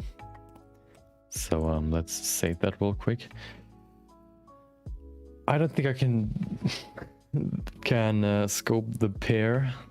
I have to do that off screen or off stream. I don't know why that's so hard for me to say. So I can probably not do that today. So it'll probably look weird because there's just the chest region missing. But I have one image for the back. We can probably adjust a little bit. Let's see. So we definitely have this right there. We have to put in lower like creases right there. That's the lower back right here. It sits a little bit deeper when it comes to like a more in the body itself.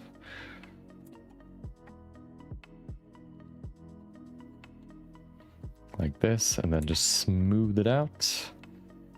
Pretty subtle, the changes, just a little bit. Okay, make the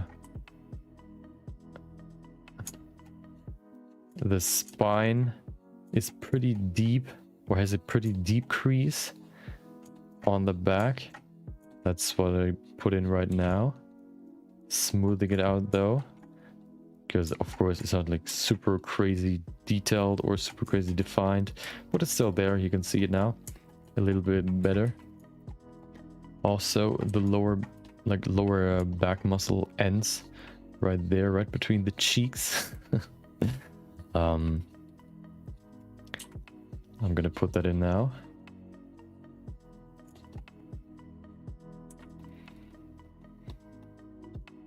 Okay.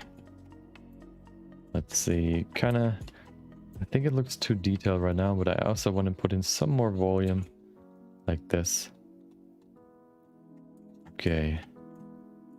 Probably can be a little bit rounder. So let's push it up. Perfect. Okay. So her, you cannot really see her, what do you call it? The shoulder, not shoulder plates, shoulder blades. You can't really see them in her, or for her, like, you can't really see them in the sculpt, so we don't have to care about that. That's a good thing. One less thing we have to pay attention to. Of course, they're still there, so we can have to still like keep them in mind, but we don't have to pay attention to like big definition or anything. I think the neck could be a little bit more voluptuous, so we'll add a little bit more right here.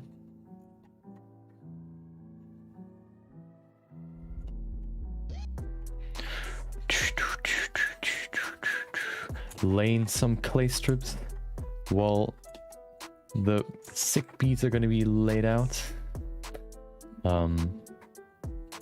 Okay, we have the neck, a little bit more volume, looking pretty good. Okay, this crease can be a little bit deeper, I think. Not too deep though, keep that in mind. Okay, looking pretty good.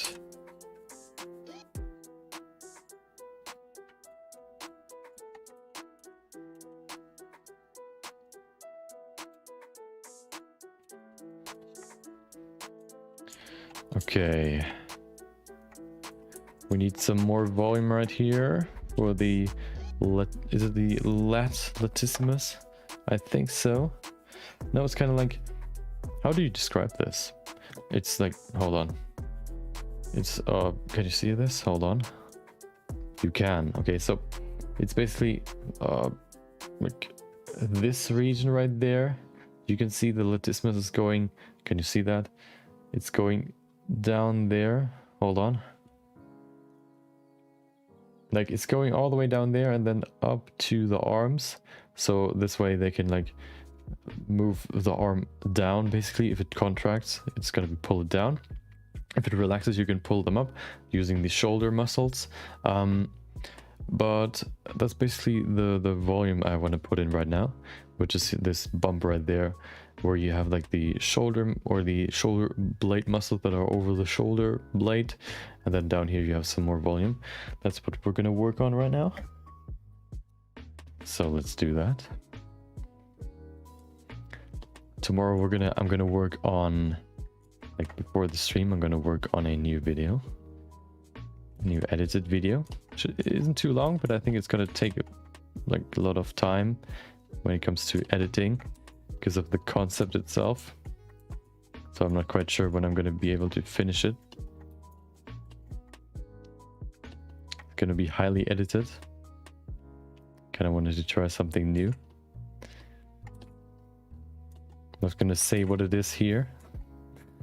You'll be able to see it at some point. I'm just gonna show off my VJ loop that I did back in February, no, in March, I think. It's gonna show that off. So this is where like the missing knowledge, I guess, of the back muscles comes in, or back anatomy comes in for me. I kind of know the basics, but I also like would like to have some more knowledge, or more like be more comfortable in it. especially when you have fat, it kind of gets tricky to put in everything in the right spot, make it look good. So I'm kind of more like not really guessing, but like it doesn't really feel good to put in stuff. It's more like a trial and error right now rather than like actually knowing what I'm doing, which is always a kind of like a weird thing to do.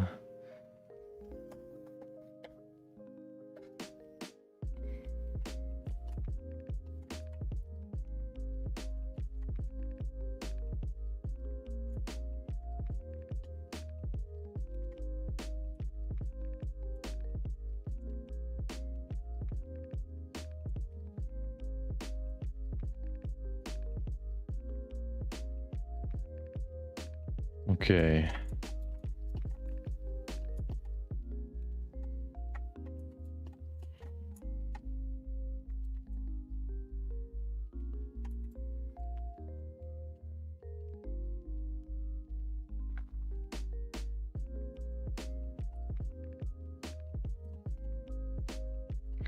That's looking pretty good, I think. Okay. The other side we can't really see except for this part. So we can probably... Let's see, I should have another, like the other side as well. Nope, that's not the one. There should be a better look at it. But we're definitely in a good spot with this. Yeah. Okay. Could probably pull this forward a little bit more.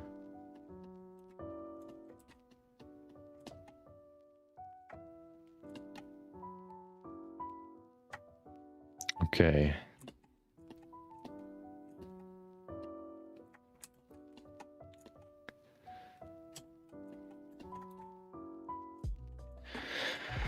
So.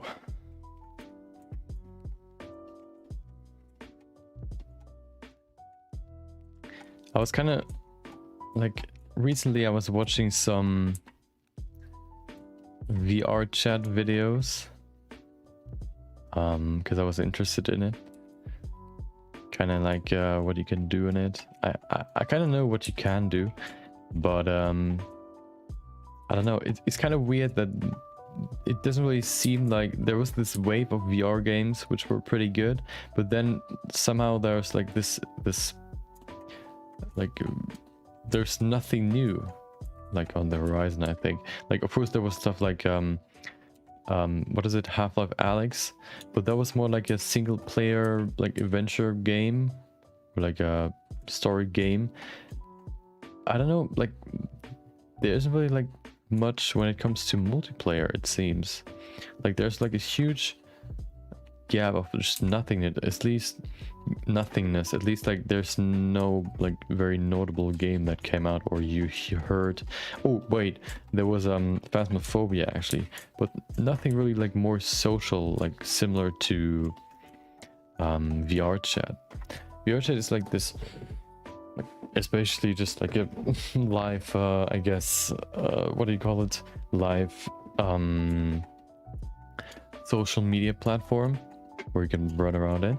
I saw a few more of those when I watched the video, but I don't know. I think you can do way more with that concept rather than just like you running around in there, or maybe just a better version of it, because I don't know. It's kind of, I don't know. I think VR is like, or AR, whatever, is most likely like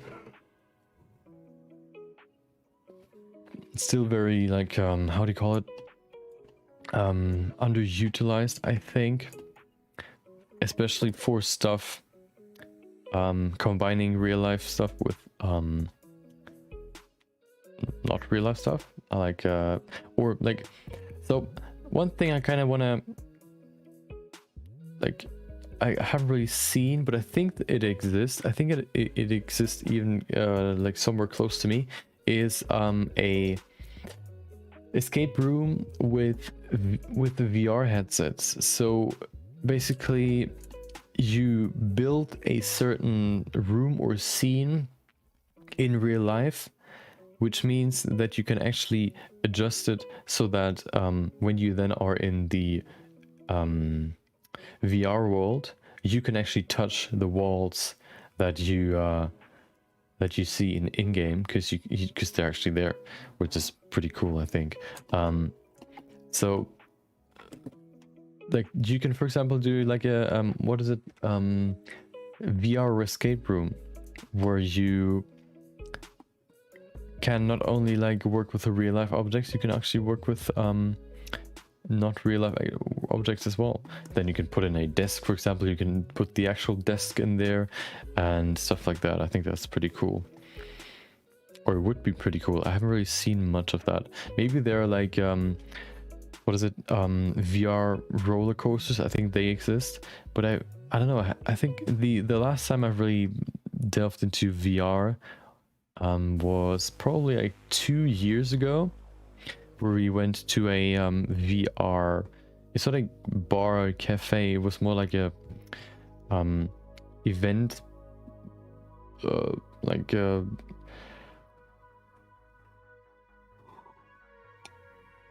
it was more like just this like a not, it wasn't a restaurant, it was more like a business where it focuses on the VR. So they show you how you like you can play different games. They have multiple VR headsets where you can then play multiple games, and basically just get to learn or learn about VR, play around with it, so you don't have to buy it yourself. You can basically go there and do that there. Like it isn't really a cafe, because you book a certain time frame where you can then go in there and do it without anybody else being there. So I don't really know how you would call that stuff, but it's yeah, I think that's a good start, but I think there's still a lot of potential and a lot of stuff you can do with it that hasn't been done before.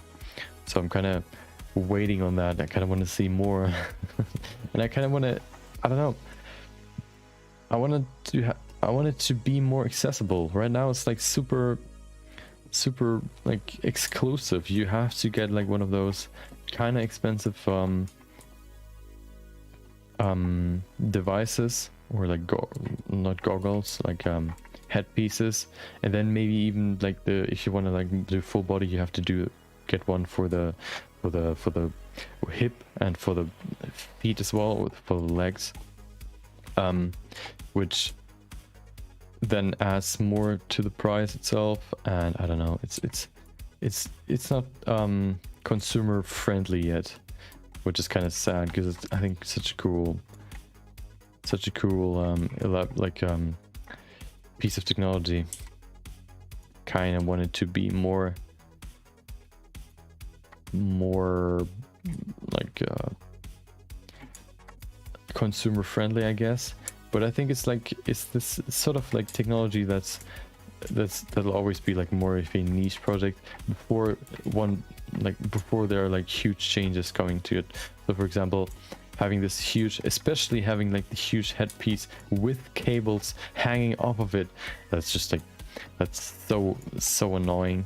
So I think there are like headpieces already, or like, I don't know how you call them, like goggles that don't have this, that are wireless basically. But problem is with that like the Bluetooth or wireless connection could like break up, which then like is pretty bad, or could be pretty bad.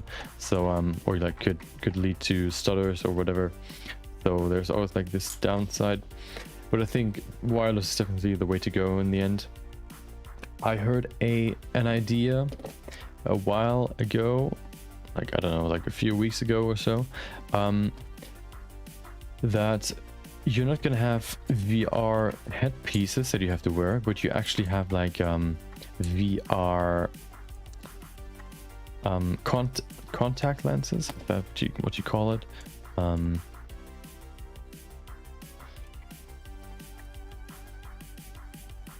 Yeah, contact lenses. that you just put in your eye, and then you can basically maybe not watch like go into a VR world, but rather into an AR world where you can then run around in, and the only thing you need is in your eyes. This way you can see stuff without having to wear anything, which will of course then combined with technology that can see or can digitalize your hand movement without you having to wear anything, is then like even better.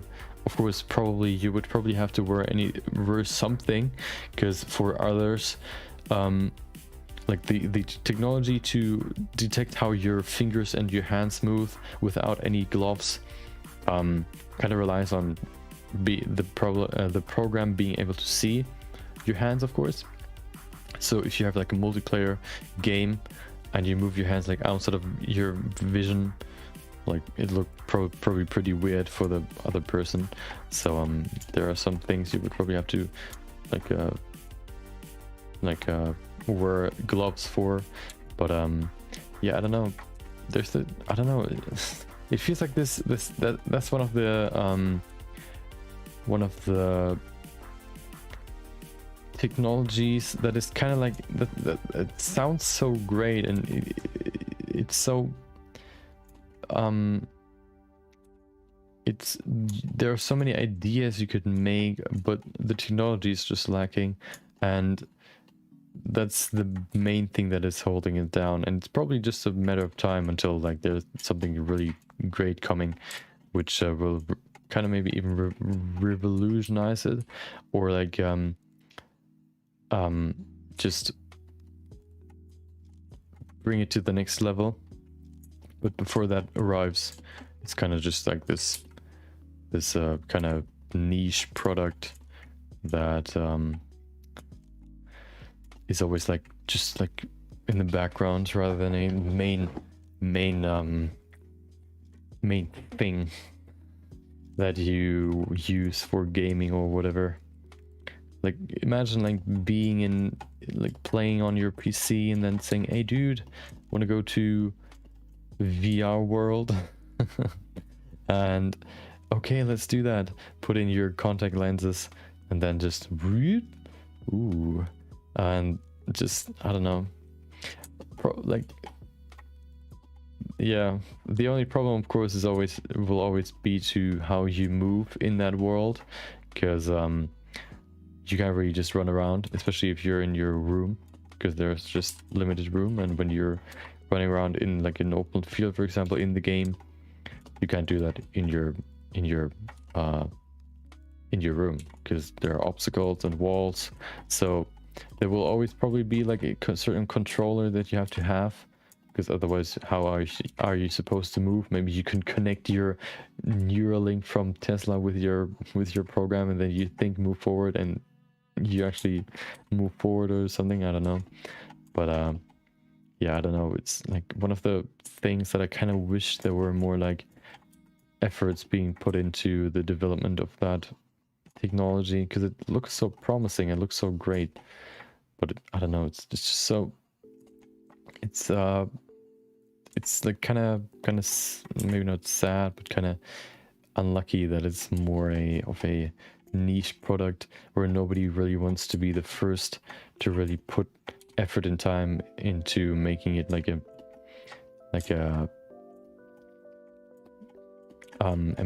main, I guess, like product or consumer product. It's more in the background. Maybe there's just not like good enough technology right now, and we have to wait a little bit longer until we get there. Maybe.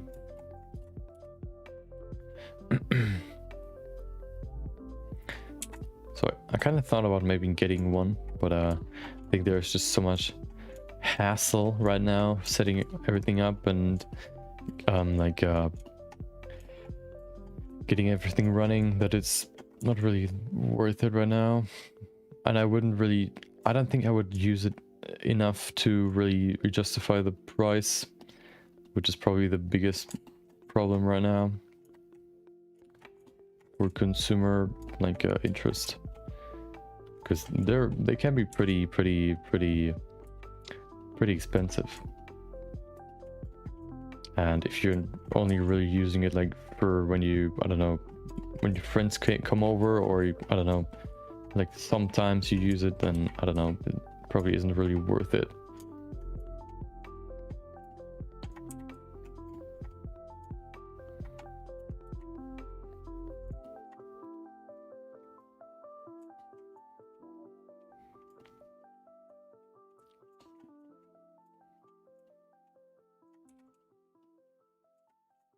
Kind of want to soften everything right now because she's not super defined, so I'm kind of trying to reduce these creases or definitions just by using the smooth brush. That'll probably help make that look a little bit more soft. Okay, that's better. It's a hard mix between definition and softness, I guess, that you have to hit. Can be pretty hard sometimes.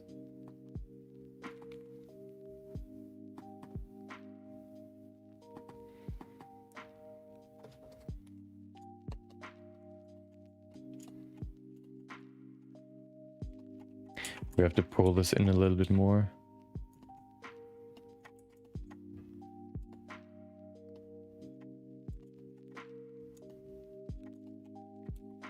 Okay.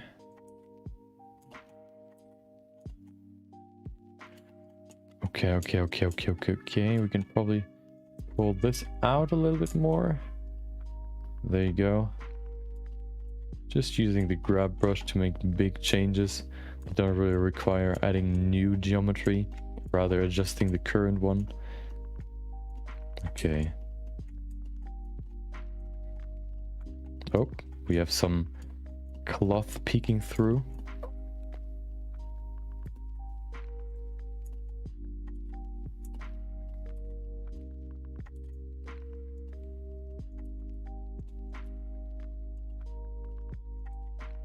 Okay.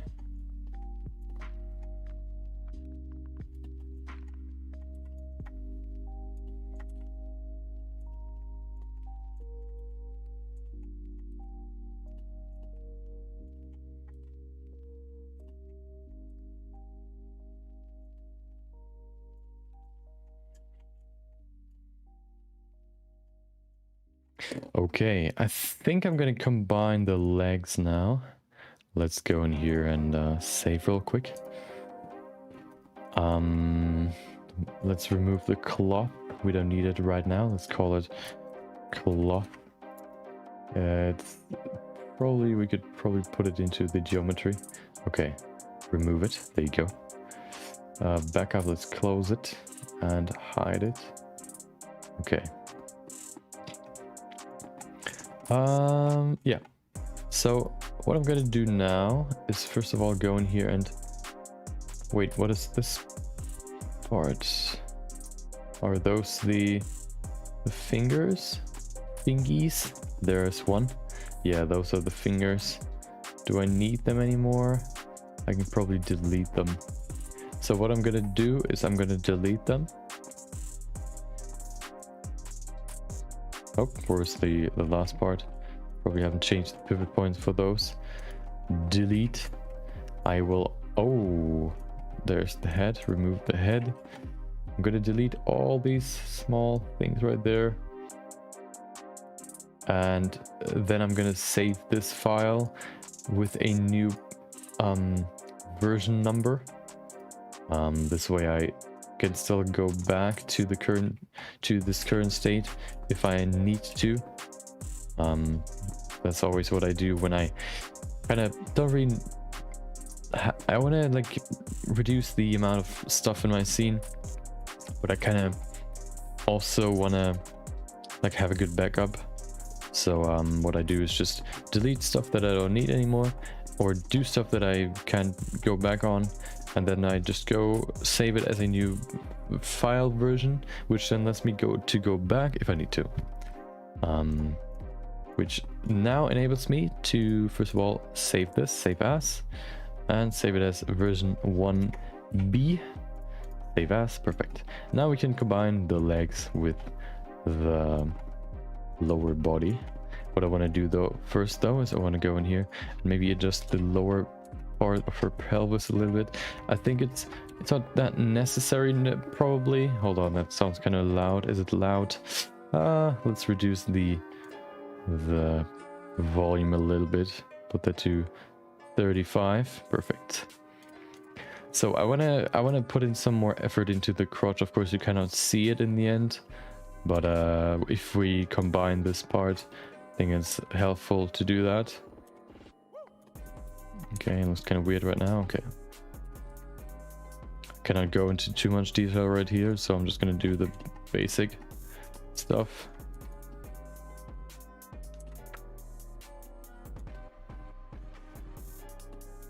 Very, very basic. Okay. That looks pretty good. Okay, I mean, at least acceptable. Now we can combine these two pieces. Let me just first drink something real quick. Always stay hydrated.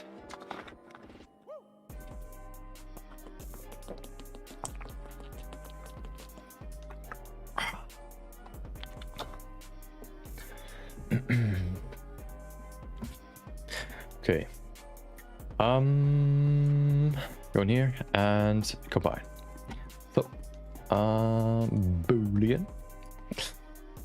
I want to get the legs in there.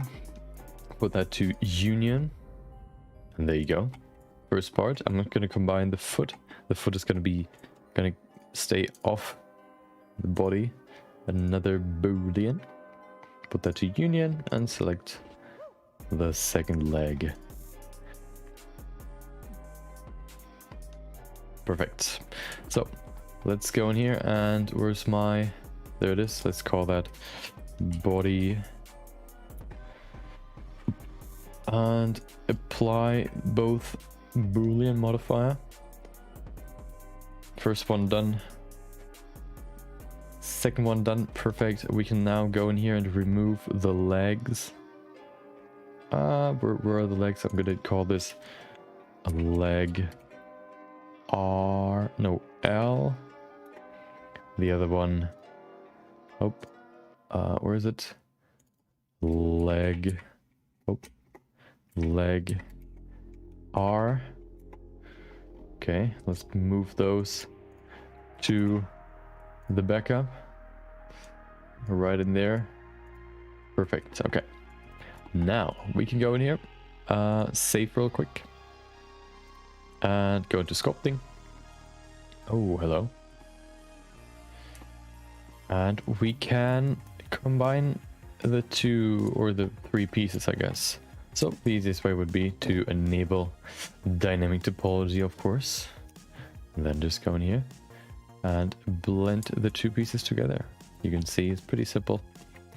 First of all, I'm just trying to blend like right, like the connection line like this. Okay, perfect.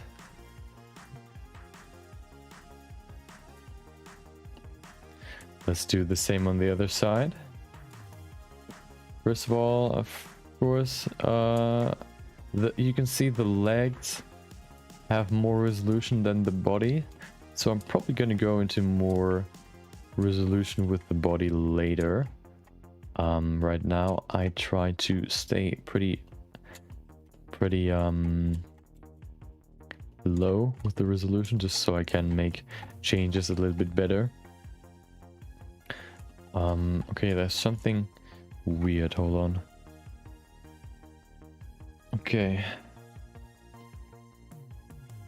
Okay, let's now implement the legs a little bit better into the body, I guess. So first of all, we have a little bit of more fat right there for the bootay. That's looking pretty good. Right there, we have blended over the body into the legs. Let's do the same on this side.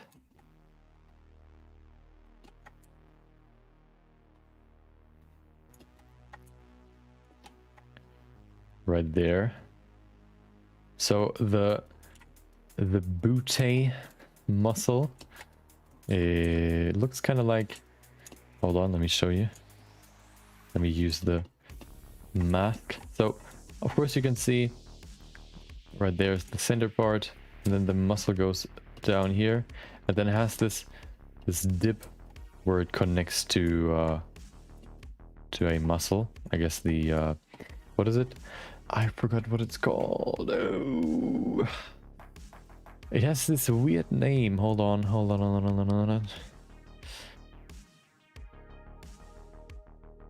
Okay, internet is just not working today, I guess.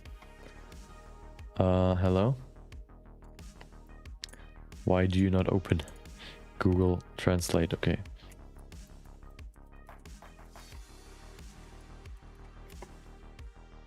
Femur, of course, the femur. That's a weird word. And then goes back up. I'm not quite sure how it looks right there, but I think it's like something like this. Yep. So that's the shape of the butte muscle. That's why you have this curve going down. Depending on how thick you might want to make something, you can put the curve a little bit lower. Oh, like this, a little bit more. But for her, we're not going to see the butte anyway, so we don't really have to care about it too much. Kind of just wanted to make it look right. The front is going to be more important. Let me just quickly grab my dude so I can have a better reference for where the muscles go to. Okay.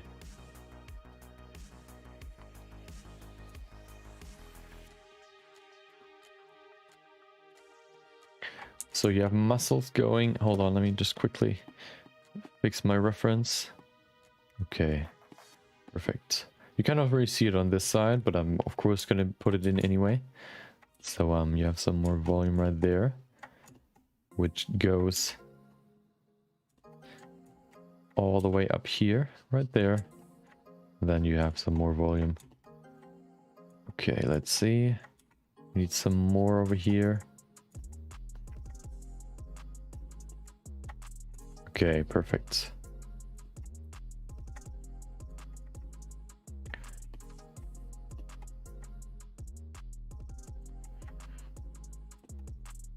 As you can see, I'm kind of removing some of that geometry or that resolution that we had before in the legs, but it's not too bad. We can still bring it back later. Right now we're focusing more on the shape than detail.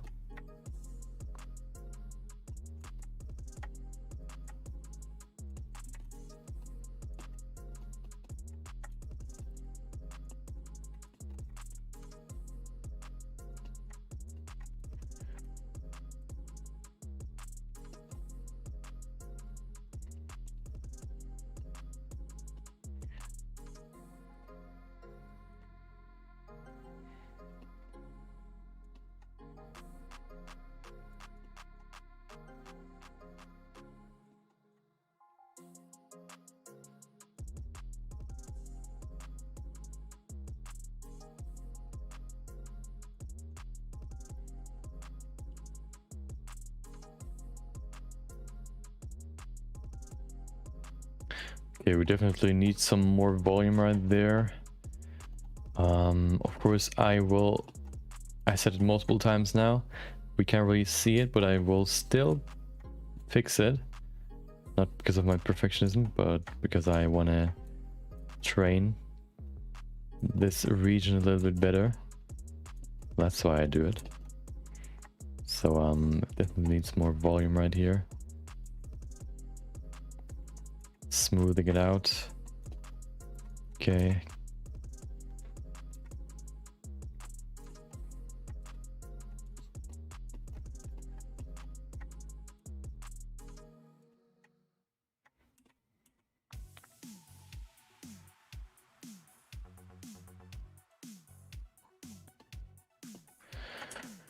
Okay. That's definitely looking better than before.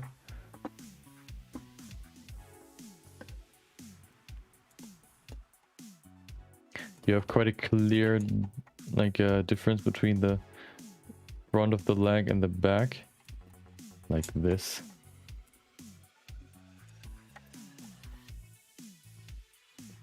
Like you have two pieces, of course, or three rather. You have your butt, then you have the back here, the muscle, and then you have the muscle up there, which goes like this.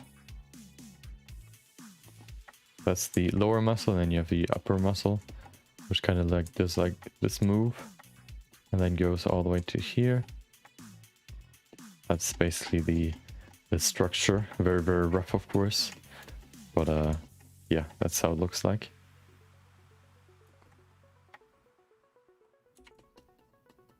Or what it looks like, not how. Okay.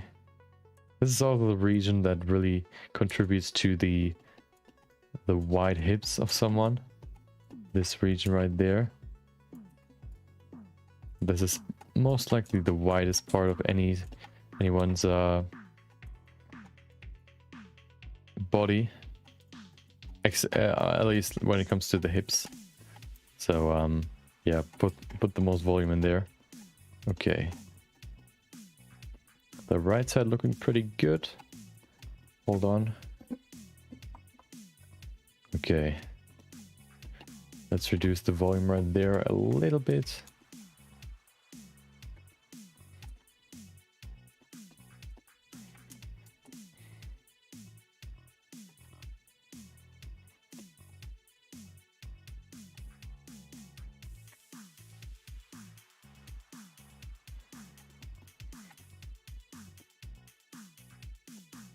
Okay.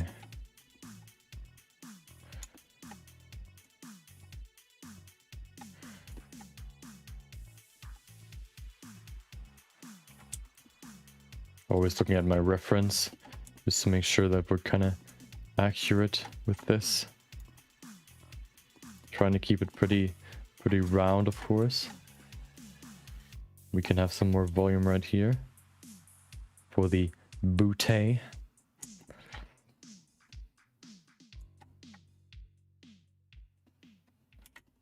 Okay.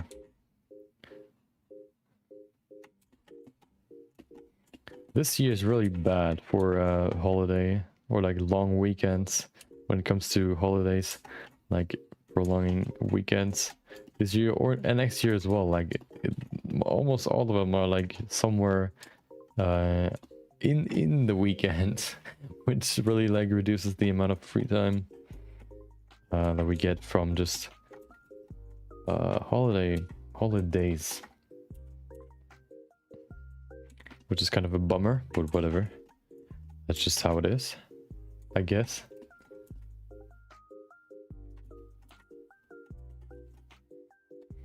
Okay.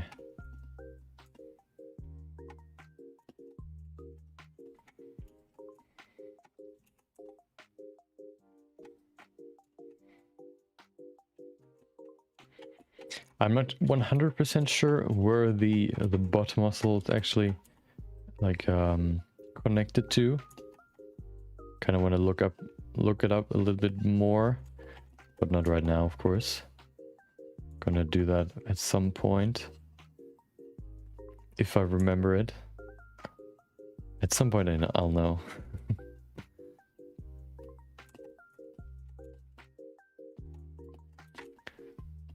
But today's not the day. Today we're going to work on the overall sculpt. Okay. I think that looks pretty okay. Pretty good. Let's do the other side. We definitely need a little bit more. Hold on. First of all, we need to put in a cut right there. Okay.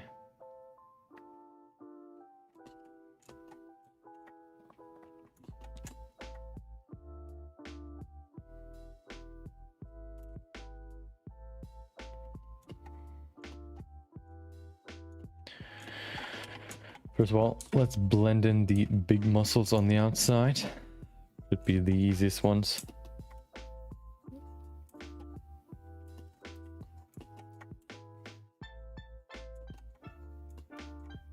Okay.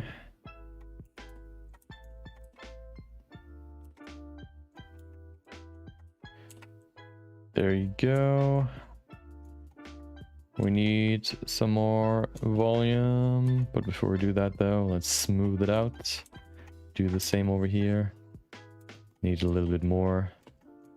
We have a problem right here.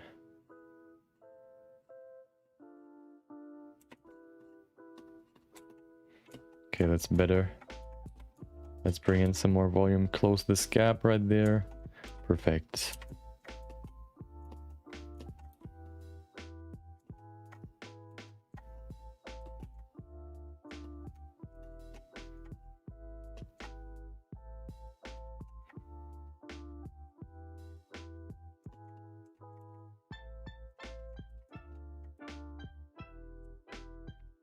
Okay.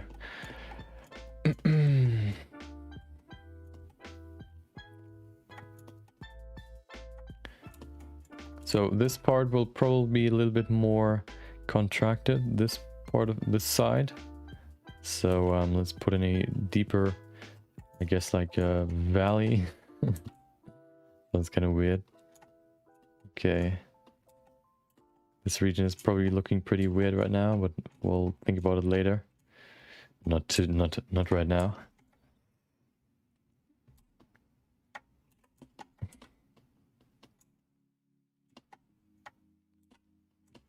Okay. The blend looks pretty good on the outside already, so that's pretty good. Let's do the inside in just a second.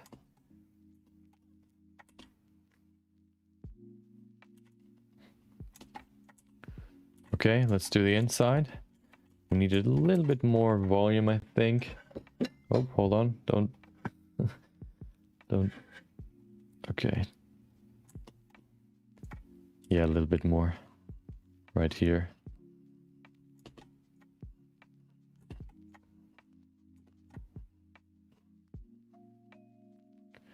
Right there.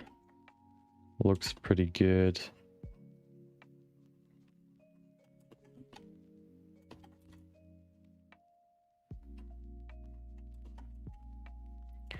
Okay, so now we've combined the legs with the body. Looking pretty good. We can probably tweak it more. But we'll do the details when we retopologize it. So we don't have to care about it right now. Right now we're looking at the overall look. So much looking here. Okay.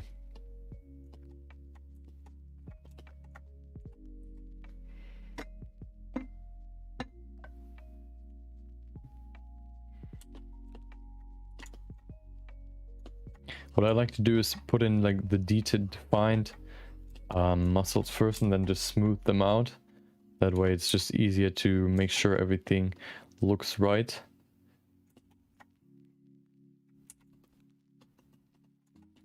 Okay.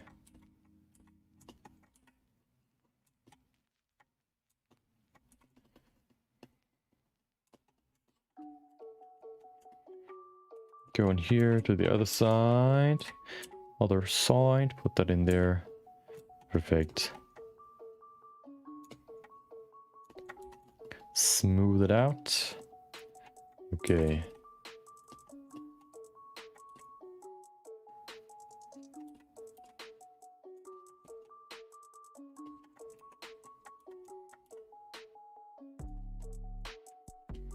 Perfect. Okay. Legs are connected. What I want to do now is I will go down here. I mean up here. Let's go into layout mode. Let's save this. Now we will add this part of the arm. We should probably first of all do the easiest thing and just remove the shoulder. Actually, what I'm going to do is I will go to object mode.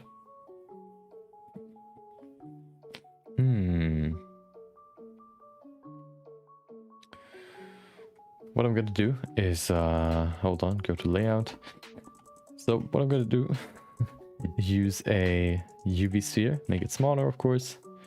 Move it over here. I'm just going to separate the shoulder muscle from the shoulder itself. This way I still have it, but it's not part of the sculpt like mesh. Okay, go in here. And we say Boolean. Oh, first of all, let's put in some more geometry right there. Apply that. Boolean this. And say intersect. Before we do that though, we duplicate this body. Then we go in here. Wait, did I select the second one? Okay, perfect. Boolean.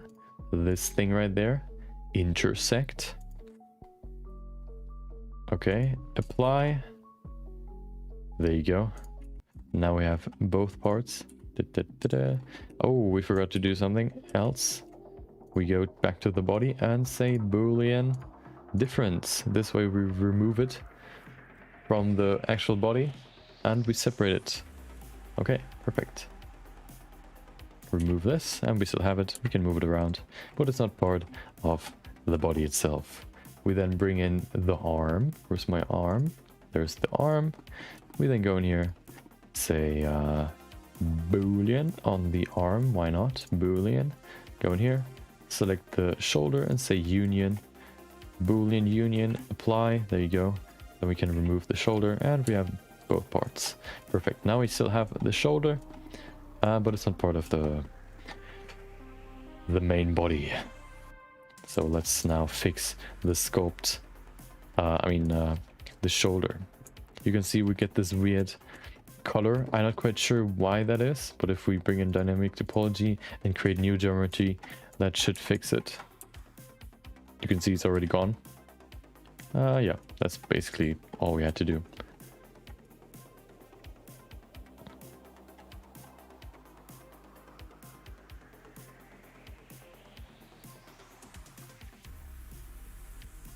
Let's adjust the cut-off shoulder to make it look more natural, more like a sculpt rather than like a perfect cut-off done on a computer. We can see what the shoulder looks like right there. Pretty soft, but it has a little bit more volume out, like a little bit more part of the, like there's a little bit lift from the shoulder. Let's try to keep that in. Not too much though. More like this, perfect. Okay.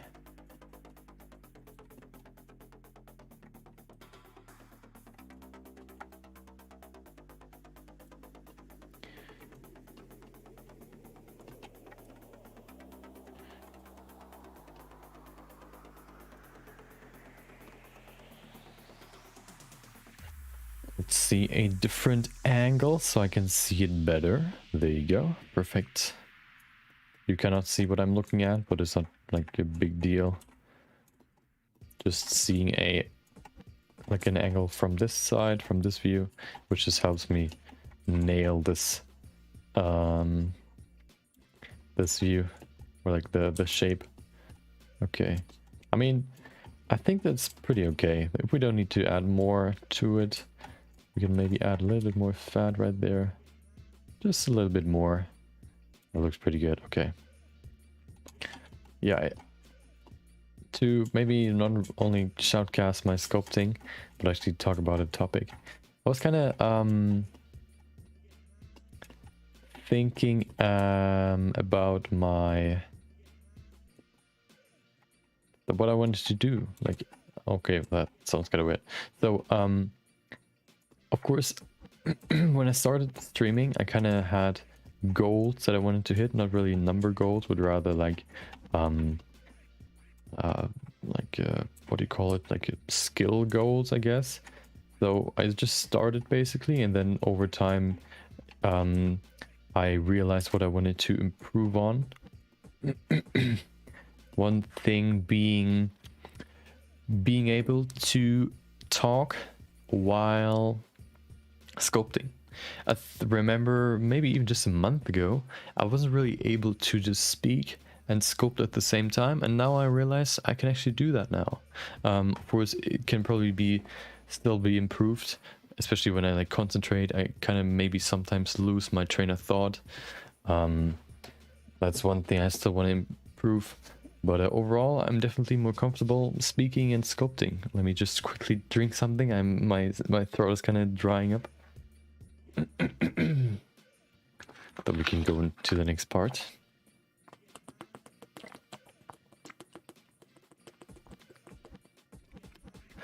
The next part will be just adjusting the neck a little bit. I think it's a little bit too wide, too big. She's too muscular.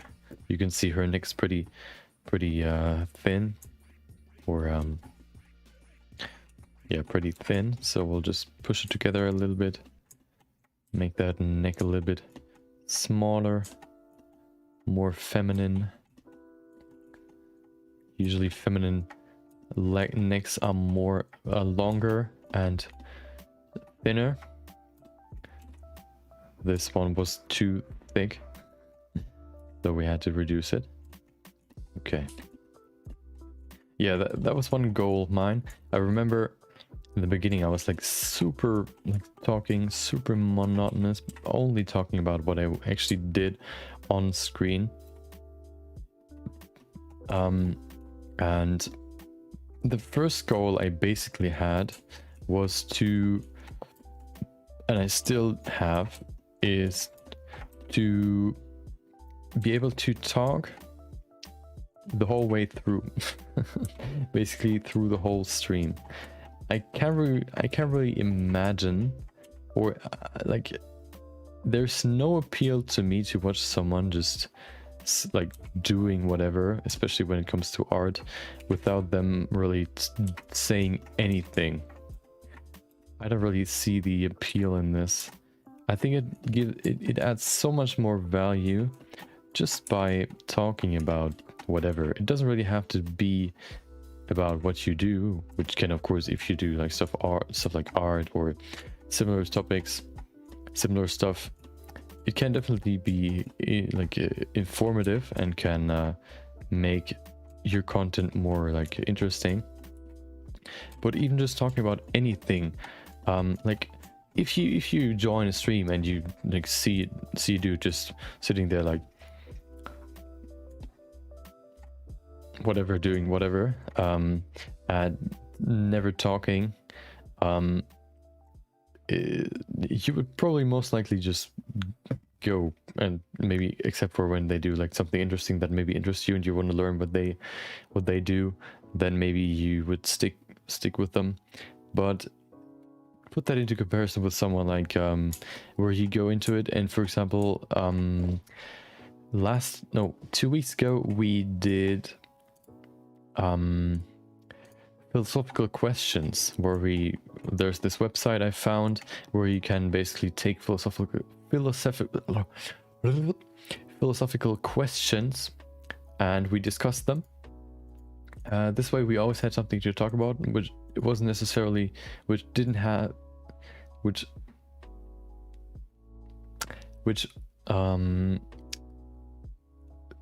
need to be something like personal or like what I experience or whatever. It was just like a topic like that was meant to be discussed, and this way we always had something to talk about. And maybe when someone joined the stream, they would see, oh, they talk about, or what are they talking about, like, do animals have rights, do animals whatever have consciousness or whatever, or can we prove consciousness in others, and then maybe they join the conversation. I think that's just a better way to structure your content rather than just sitting there and like basically just stream you doing stuff, I guess. Wait, where are the fingers? The fingers are gone. Did I just delete the real fingers? Oh no.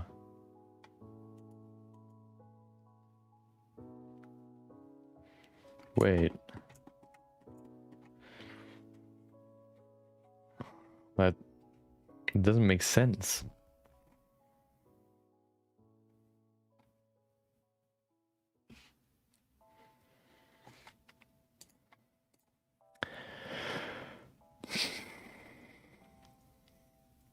So apparently deleted my fingers. I'm probably not going to go back. I'm probably just going to grab those and just put them in there. So let's do that real quick. I want to reposition the hand anyway. So we'll just use these fingers, I guess. We can still reposition them, although they're in already like in one piece. We can still fix them. What we want to do first though is fix the whole hand. So that's what we're gonna do first. I always had this problem with mumbling. It wasn't really like it's not too bad in English, but it gets amplified when I speak. I mean German when I speak English. Yeah, that's kind of a problem. But well, the only way to get better at it is to do it over and over and over again, right? So yeah, that's what I'm doing right now. The best way to learn vocabulary would probably not be to just speak or talk, but yeah, I haven't really planned on like doing like a full vocabulary learning like session or whatever. Probably maybe I'll do that at some point, but right now I'm rather focused on my content rather than my speech. I think I can still express my thoughts good enough so that people can understand what I'm saying. So the arm is more rotated in, so let's fix that real quick. Pull that in. Of course we can see there's some geometry missing. We can probably pull this out a little bit. Okay, yeah, we definitely have to fix it later. So now we can, oh, hold on, there's some volume missing. I think because we added some stuff, we can just pull the cloth up later. First things first. Oh, Vincent at 32, welcome. Oh, oh yeah, did we think about, do animals have rights or was it something else? I think it was like, what is it? So I thought the question we had before was do humans have like basic rights? And then I listed some of them. The main right I thought about was or the only like very complete basic right I thought about was for humans at least was the right to live, I guess. And then I kind of tried to put that into the animal world, and I think every animal has the right to live, so to kind of get a chance at living at least, which is of course which then begs the question whether or not stuff like what is it, the animal farms or animal mass production for like food and all that is ethical, and if they still retain their right to live in that scenario, which kind of, I think I'm not quite sure if they still retain the right in that circumstance. I think it can be quite it's debatable whether or not, but I think every animal at least has the right to live. Of course, then comes the question like whether or not that these like, for example, like chicken farms are actually like ethical or like remove the rights of the chicken. Whether or not that is true depends on how you see it when it comes to the right to live for carnivores, because they have to kill other animals and other like prey to be able to live. So they have like a certain, they have to kill basically.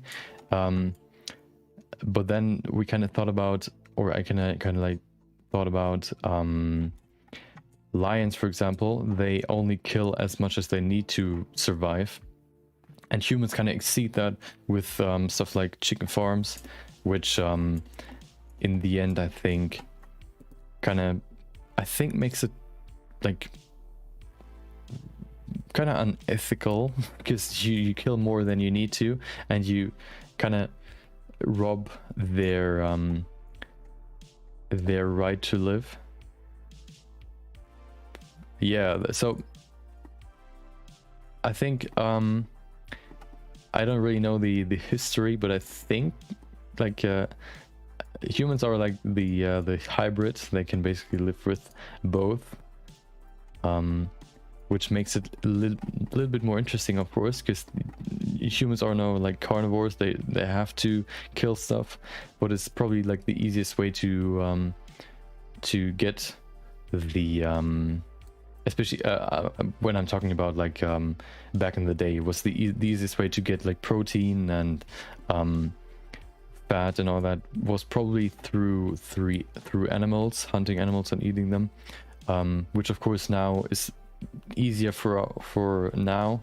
It's easier now because we have all the resources in the world to eat whatever we want, or we can get our hands on, which makes it of course easier. This way we can live like as vegetarians, for example, which kind of probably changes the scenario of whether or not animal farms, at least like mass production animal farms, are actually ethical. You can probably like have a big discussion about that. I would probably have to think about it a little bit more to really give a firm opinion on that, or I'm not even quite sure if I can really make a quick like clear decision. Yeah, I mean that's the problem. Tastes good, but you know. Yeah, so that was, I think, where we left it off. We then went into some other topic. We left that you could probably like debate that over and over and over again, and different opinions or different kind of lifestyles maybe even, or like ways of thinking can have their own justifications for both sides.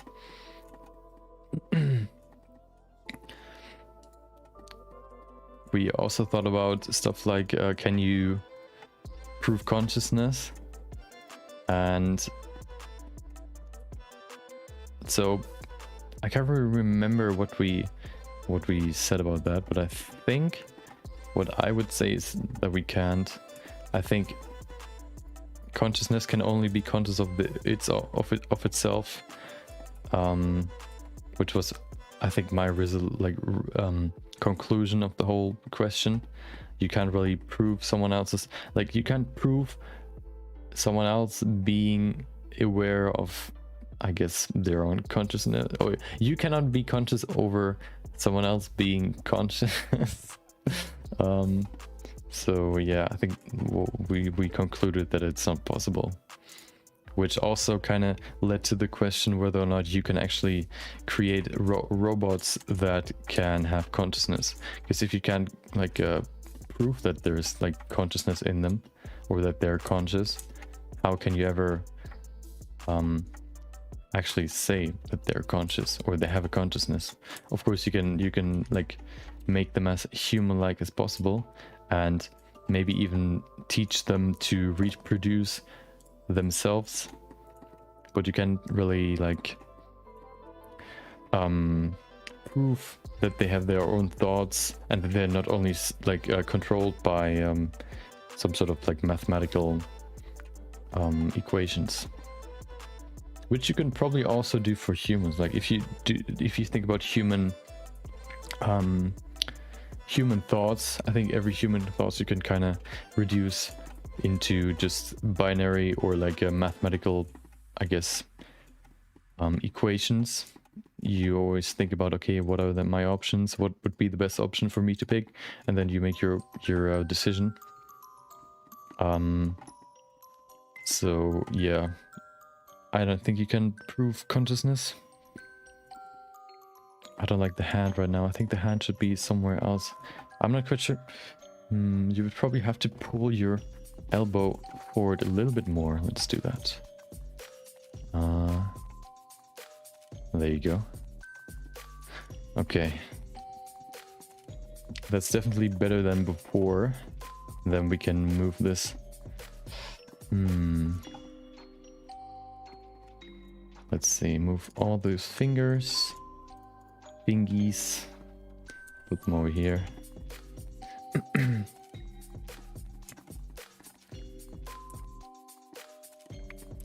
Okay.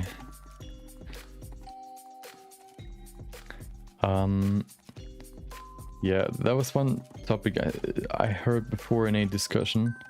Some like two people were discussing whether or not you can actually replicate humans with AI, or like with like you can if you can give AI or like computers as much like recreate a human brain, basically. That was the question. I think you can. I think every decision you can break down into a formula, which you then can apply to everything. Of course, the formula consists of different parameters or variables, stuff like past experience, or knowledge that you have over the thing that you like. For example, if you think about whether or not you should, for example, jump off a bridge into a river and not kill yourself, you would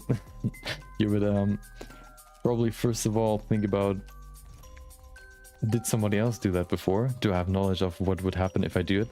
And then like, have I done it before? Do I have experience doing it? Did anything happen? And this way you can build this formula of whether or not you would do it or you should do it. And this way you can probably break down every decision into a certain like formula that you can like put into an AI. Especially like you can basically already see that AI can learn, which is basically just what we did. Like, I said that to having fear or fearing something. Hold on, I'm just trying to pose so I can see the arms actually in the right position. We as humans, we learn to, or every animal learns to have fear or to fear something. So, if you, for example, my mother or my mom had a small duck, I think it was, they hatched it, and then they didn't really have any mother or a mother, so the duck basically thought she was its mother, so she was always following her around, and basically just how like animals follow their parents. And that duck, like if you look at wild ducks, you can see like they mostly fear humans just because they learned that humans can hurt you. But that little duck didn't. That little duck didn't know that humans can hurt you, and they just, or that it just thought, okay, that's my mother, I'm gonna follow her around, she's gonna protect me, or at least she will, yeah, basically she's gonna protect me, not knowing that other humans, or even she maybe even, could hurt her. So you definitely have to learn being fearful of stuff. And this way you can also like teach an AI basically maybe probably all that you had to learn throughout your life. You could probably also like teach it to one AI, like having like an AI that learns throughout like 18 years or so, and then grab that AI's experience and put it into another one, so that one doesn't have to go through all the years of experience. Just it downloads the experience basically, so it doesn't have to go through all the years of learning. It just has it by itself, or like automatically. But yeah, I think you can you can create human-like consciousness, or not consciousness, but what is it called? Human. You can recreate the human brain in an AI.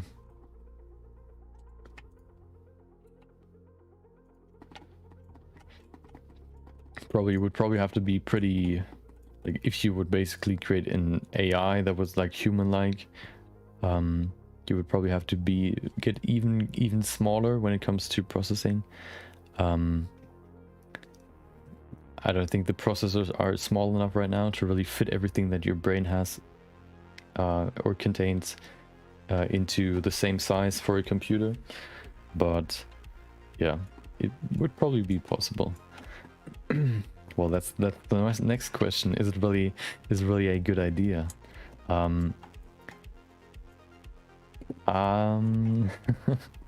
mean, if you like, I don't really think so, because the advantage of basically, if you would recreate them, you would basically create humans that are better than the humans that created them. So they would probably think like, oh, how about we get rid of the humans that are, like, we're better than them, so why would we not just remove them and take their place? Which is always like the Terminator thought process, which of course is kind of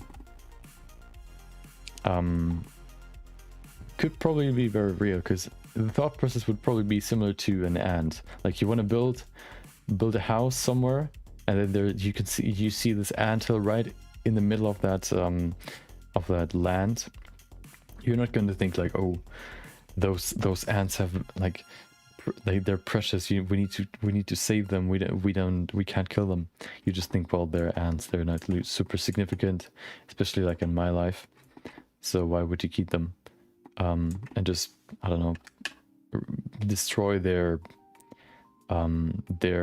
anthill at the very least. So that would probably be the same thought process for the robots.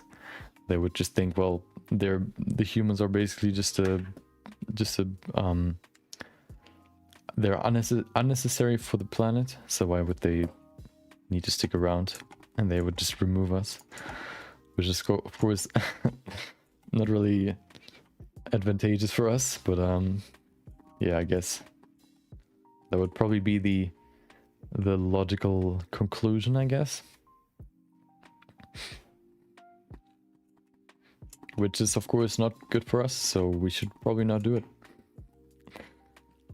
I'm not quite sure if that looks right, but I think that's the closest to this pose.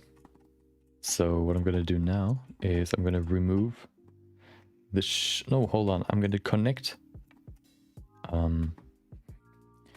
the arm to the body, but I want to remove half the arm, because you can see half the arm is removed there as well. So I'm just going to use a cube. Yeah, I think I read somewhere that if humans would just be gone from Earth, nothing would happen, or at least like something would happen, but nothing like super. So humans are necessary for Earth. But if, for example, like insects or termites would be removed, everything would collapse. So yeah, that would be my answer, or like at least the answer I heard somewhere, that humans are necessary for Earth. They're basically, they don't really contribute to the ecosystem of the world in any really good way, I guess. They only they remove more of that ecosystem. And yeah.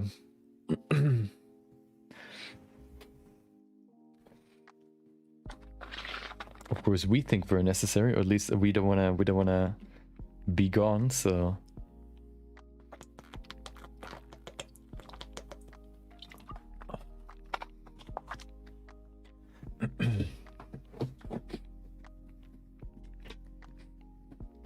but I think, as far as I understood it, we're not necessary for Earth. because we don't have any real contribution to the ecosystem. We basically only like destroy it. You know, we're working in like we're trying to not destroy it right now. So I think just removing it would be the best way to not destroy the ecosystem.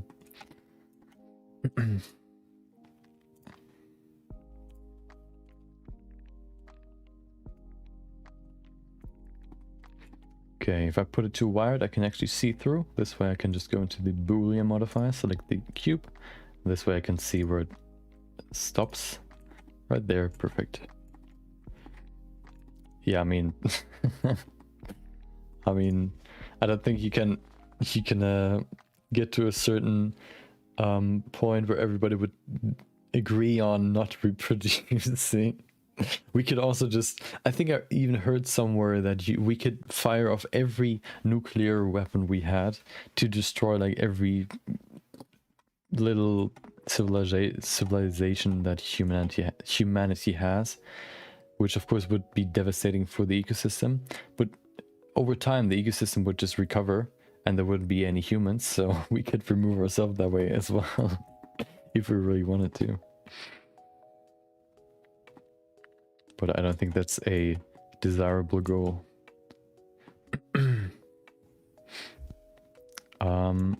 I don't watch it, but I know like at least a little bit of it. Well, I've only really watched like some small scenes. I don't really know the plot that well. The only thing I know is that like these titans are coming to the city and the city will be attacked by them and they need to I guess fight them off. Yeah, I mean, I can imagine. That sounds kind of bland for like a story. So there's probably like lots behind it. Let me see if there's a quick summary.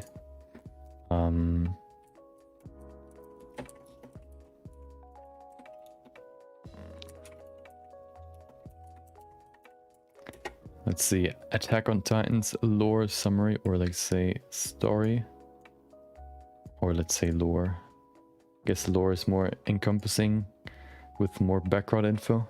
Oh, there it is. Hold on. Okay.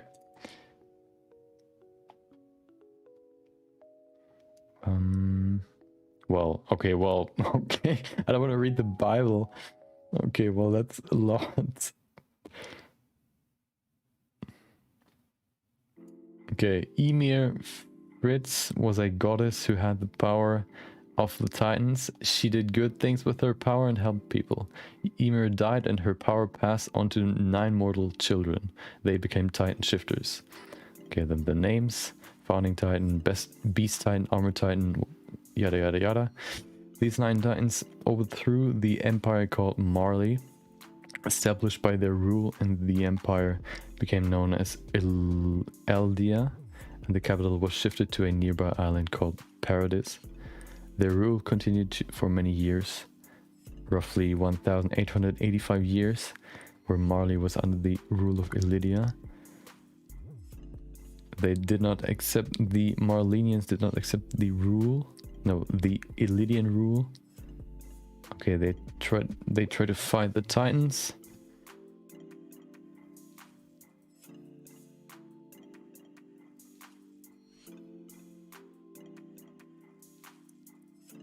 Okay.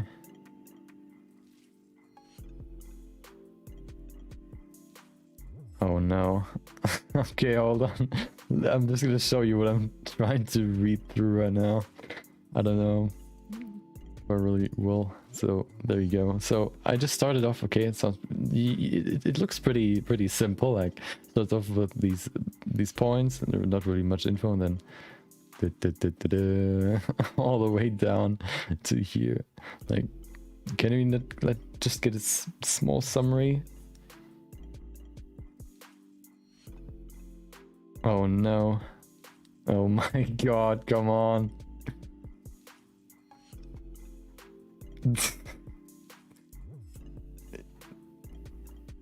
Oh my god, how... Are you kidding me? Did they just paste the whole manga in there? Oh my god, okay, I know what you mean with deep. How many seasons are there? Oh my god. Hold on, let me do something real quick. There you go. Let me just quickly, oh wait, is that another? Okay, let's grab that. No wait, where's the dude that like pasted the whole thing? I guess he reached the cap when it comes to the amount of text that he can put in, so he had to do like multiple posts. Okay, well, hold on. Okay, perfect. The plot of Attack on Titan centers on a civilization inside 3 walls, the last location where humans still live. Over the 100 years ago, humanity was driven to the brink of extinction after the emergence of humanoid giants called Titans, who attacked and eat humans on sight. Well, that was probably too shallow, but... Okay.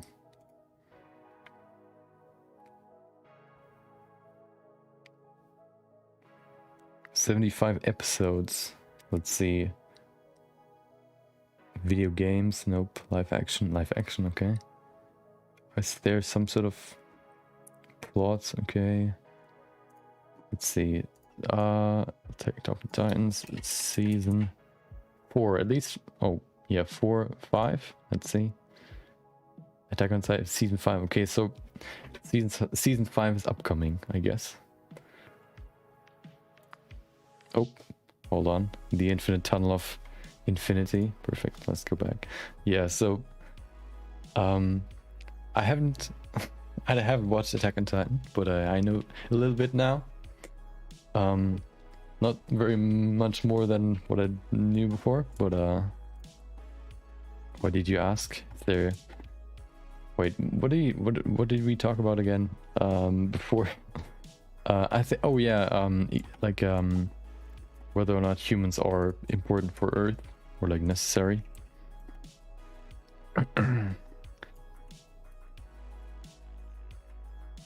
Is that some like part of the Attack on Titan? Oh. Wait. So you mean like basically the humans in this small city can decide whether or not, like, they can't really go anywhere, so they can either just live there and always try to fight off the Titans, or just not reproduce, I guess, is what you mean? Or is there something else I'm missing?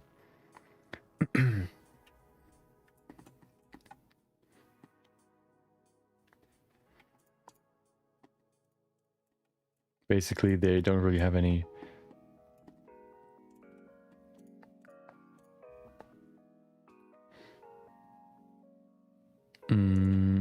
Hold on, let me just duplicate this so I can have it as a backup. There you go.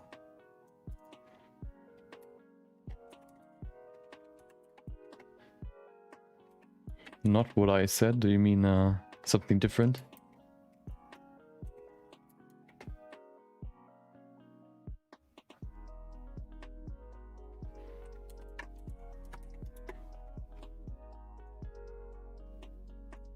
I mean, you can't you can't ask me the question then not tell me the conclusion. I mean, if it, you don't have to like type like a whole wall of text now, but if it's like a short answer, then sure. Let me combine these two now. I can finish the arm, and then we're gonna go to the head.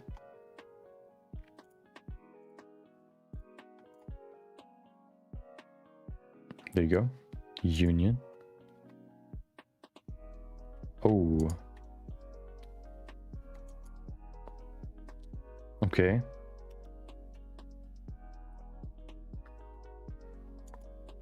So there are like humans that can become Titans, do you mean? Which then leads the question to whether or not they should do that or not, or they should stay human. humans.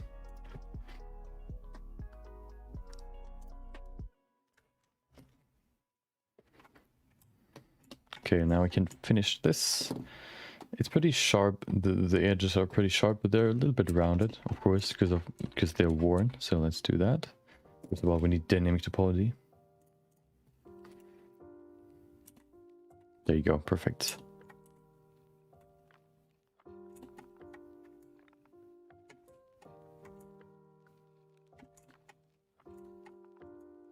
I mean, yeah.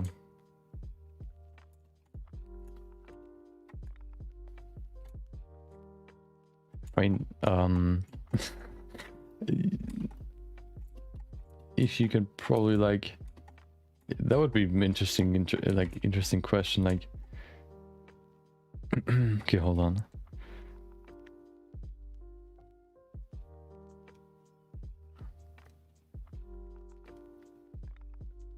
Okay, so the main protagonist decided to not become, or to not, decided to not be able to become a Titan by changing his genes.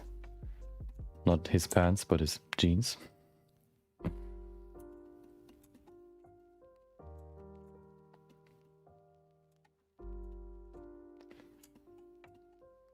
Yeah, no, I think that was a different anime where like he like bit himself and then something happened. I can't remember really.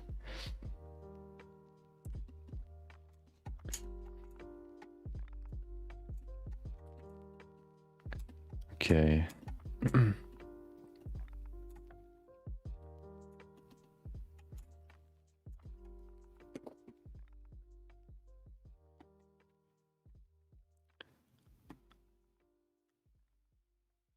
Okay. Oh, well. Okay. So basically his plan was to remove all Titans. Okay. So they can just live in peace. Sounds kind of hard to do, but not doable.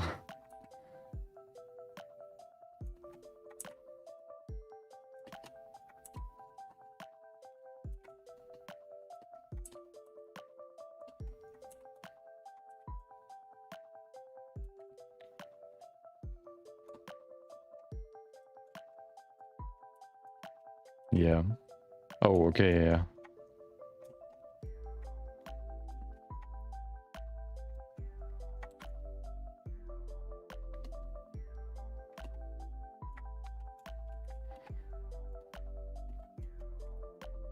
So basically he wants to use his power or his or like, no, hold on. He doesn't want to use his power.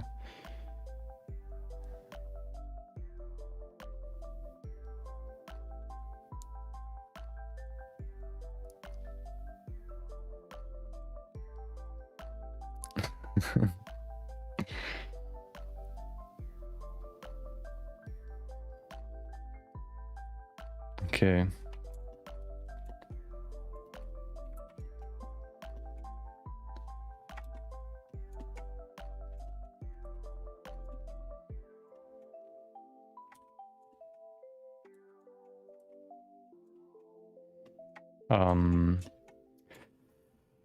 Kind of thinking about it. That's why I'm not saying anything. I mean, that's like, you know, just imagine like, you know, there's like, have you watched Attack on Titan? No? Okay, well, do you want to know what it's about? Okay, well, let me see. Wall of text through multiple like pages of pages and pages of story, just like one piece, maybe a little bit less, and at the end you should watch it. It won't take too long. I'm sure it's like a good story. It sounds pretty good. but I don't think I have the time right now. Maybe at some point, but I'm not really a big what is it, like, television show guy anyway. You mean throughout the next what is it, next year we're just gonna watch Attack on Titan on stream? I mean, would be an idea, but I don't think that's legally possible. I don't want to get struck down by the Titans.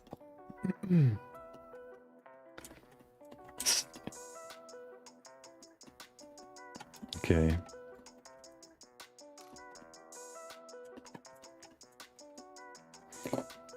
I can imagine starting One Piece. That would take ages to finish. Like, how many? Let me see how many episodes One Piece has right now. Wait, did I switch back to? Okay, I did. Perfect. Let's see. One Piece episodes. Season 4? No, hold on. There it is. List of One Piece episodes. Season 1, season 20, okay. Hold on. 890. Let's see how long every episode is. Oh, season 15 is current, okay. Wait, what? Okay, well, it says season 15 is current, but there's a list for One Piece, or of One Piece episodes for season 20. Guess they're already planned. Let's see. How long are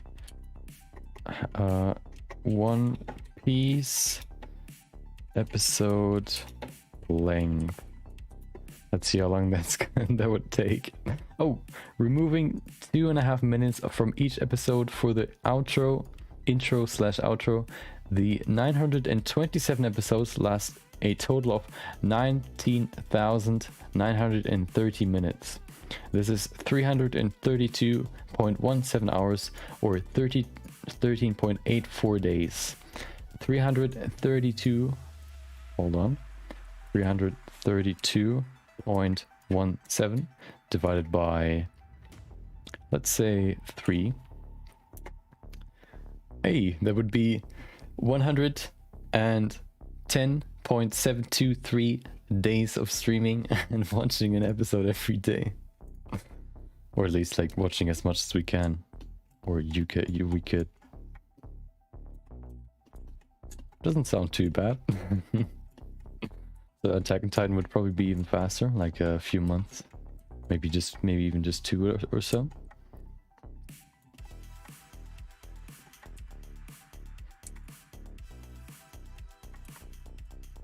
Is that your favorite anime, or is there something else that you like more? Maybe even One Piece. I think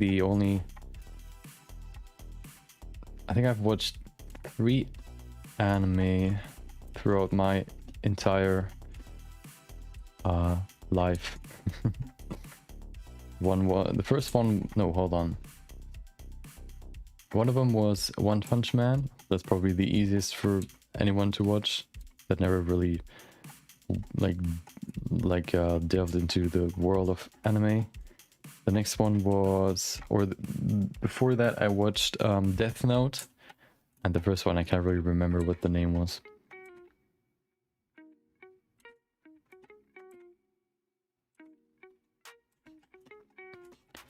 Okay, the arm looks pretty good, I think. Maybe a little bit voluptuous. Let's put it closer to the body.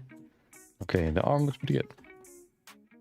Oh, too many to choose from.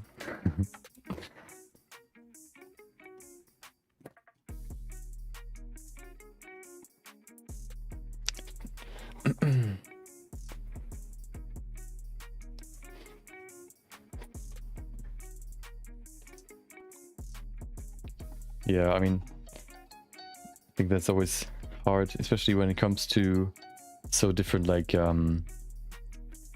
like a genre where you have like so different pieces. You can't really compare like One Punch Man with I mean, I guess you could compare One Punch Man with Death Note. It probably depends more on what you prefer, more comedy or more satire than like serious topics, I guess. But it can be hard sometimes.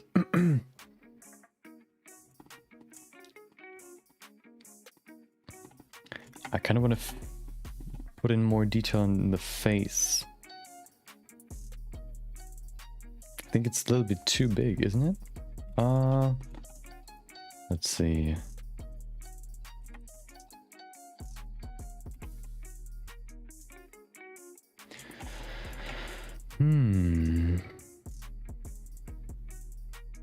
Oh, you've never watched Death Note.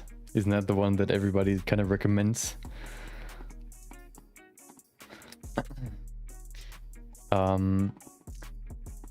Yeah, I liked it. It was like it was a cool story. More like I mean, you probably know what it's at least about, but I don't know. I like the concept of like building up like multiple characters, and then at the end everybody crashes, like everybody or everything, all the plot lines and all that combine into a final like final, I don't know, happening. Something happens that then resolves the whole story. I think that's really cool. That's kind of like what happens in Death Note. Oh yeah, hold on, let me see how many episodes Naruto has.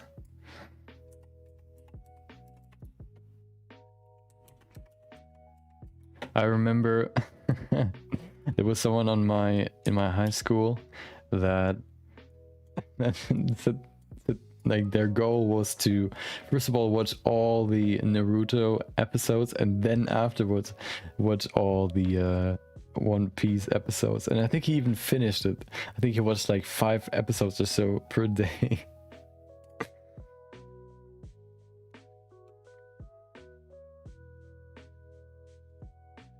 Let's see, 220 episodes.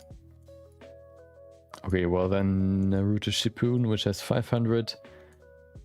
The series finished airing on 23rd of March 2017. Oh.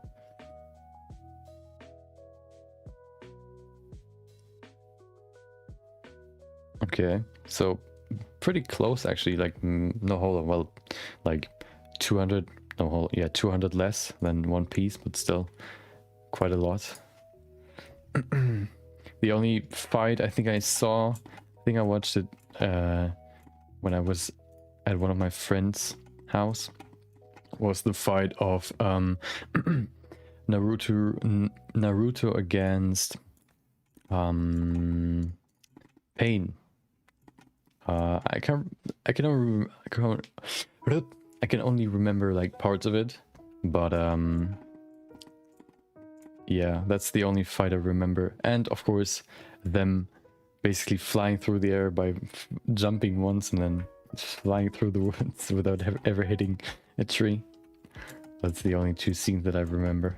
And then of course, a friend of mine had the not only the One Piece fighting game, but also the Naruto fighting game, which we played probably more than I've watched any of the Naruto episodes.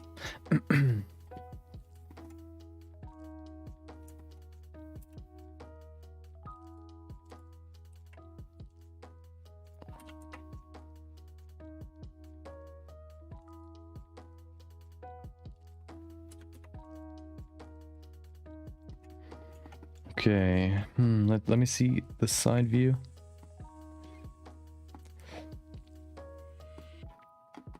Okay, she's kind of closer to her neck, so let's fix that.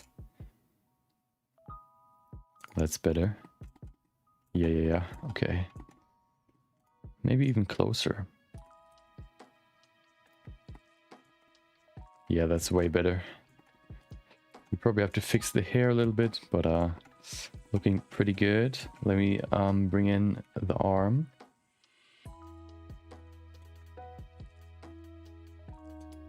Oh, I removed the cube that I've used for cutting off the arm. So I guess we'll just hide the arm for now. We could probably adjust the fingers, but right now I kind of want to focus on the face. The face probably needs a little bit more refining before we can go, or before it's retopology ready. But yeah. Yeah, especially like the eyes, there's like no detail in there. Kind of want to make this at least like similar to this amount of like detail at least. So we probably have to work on this a little bit more. It's still pretty rough. So that's probably what we're gonna do tomorrow. So we basically now combined everything into one that is part of the sculpt, except for the head. Still gonna add more detail to the head before I do that. And then we can retopologize the sculpt. That's the first part done. We can then put in textures in there. And oh, that would be the first part. And then we're gonna model the mechanical arms.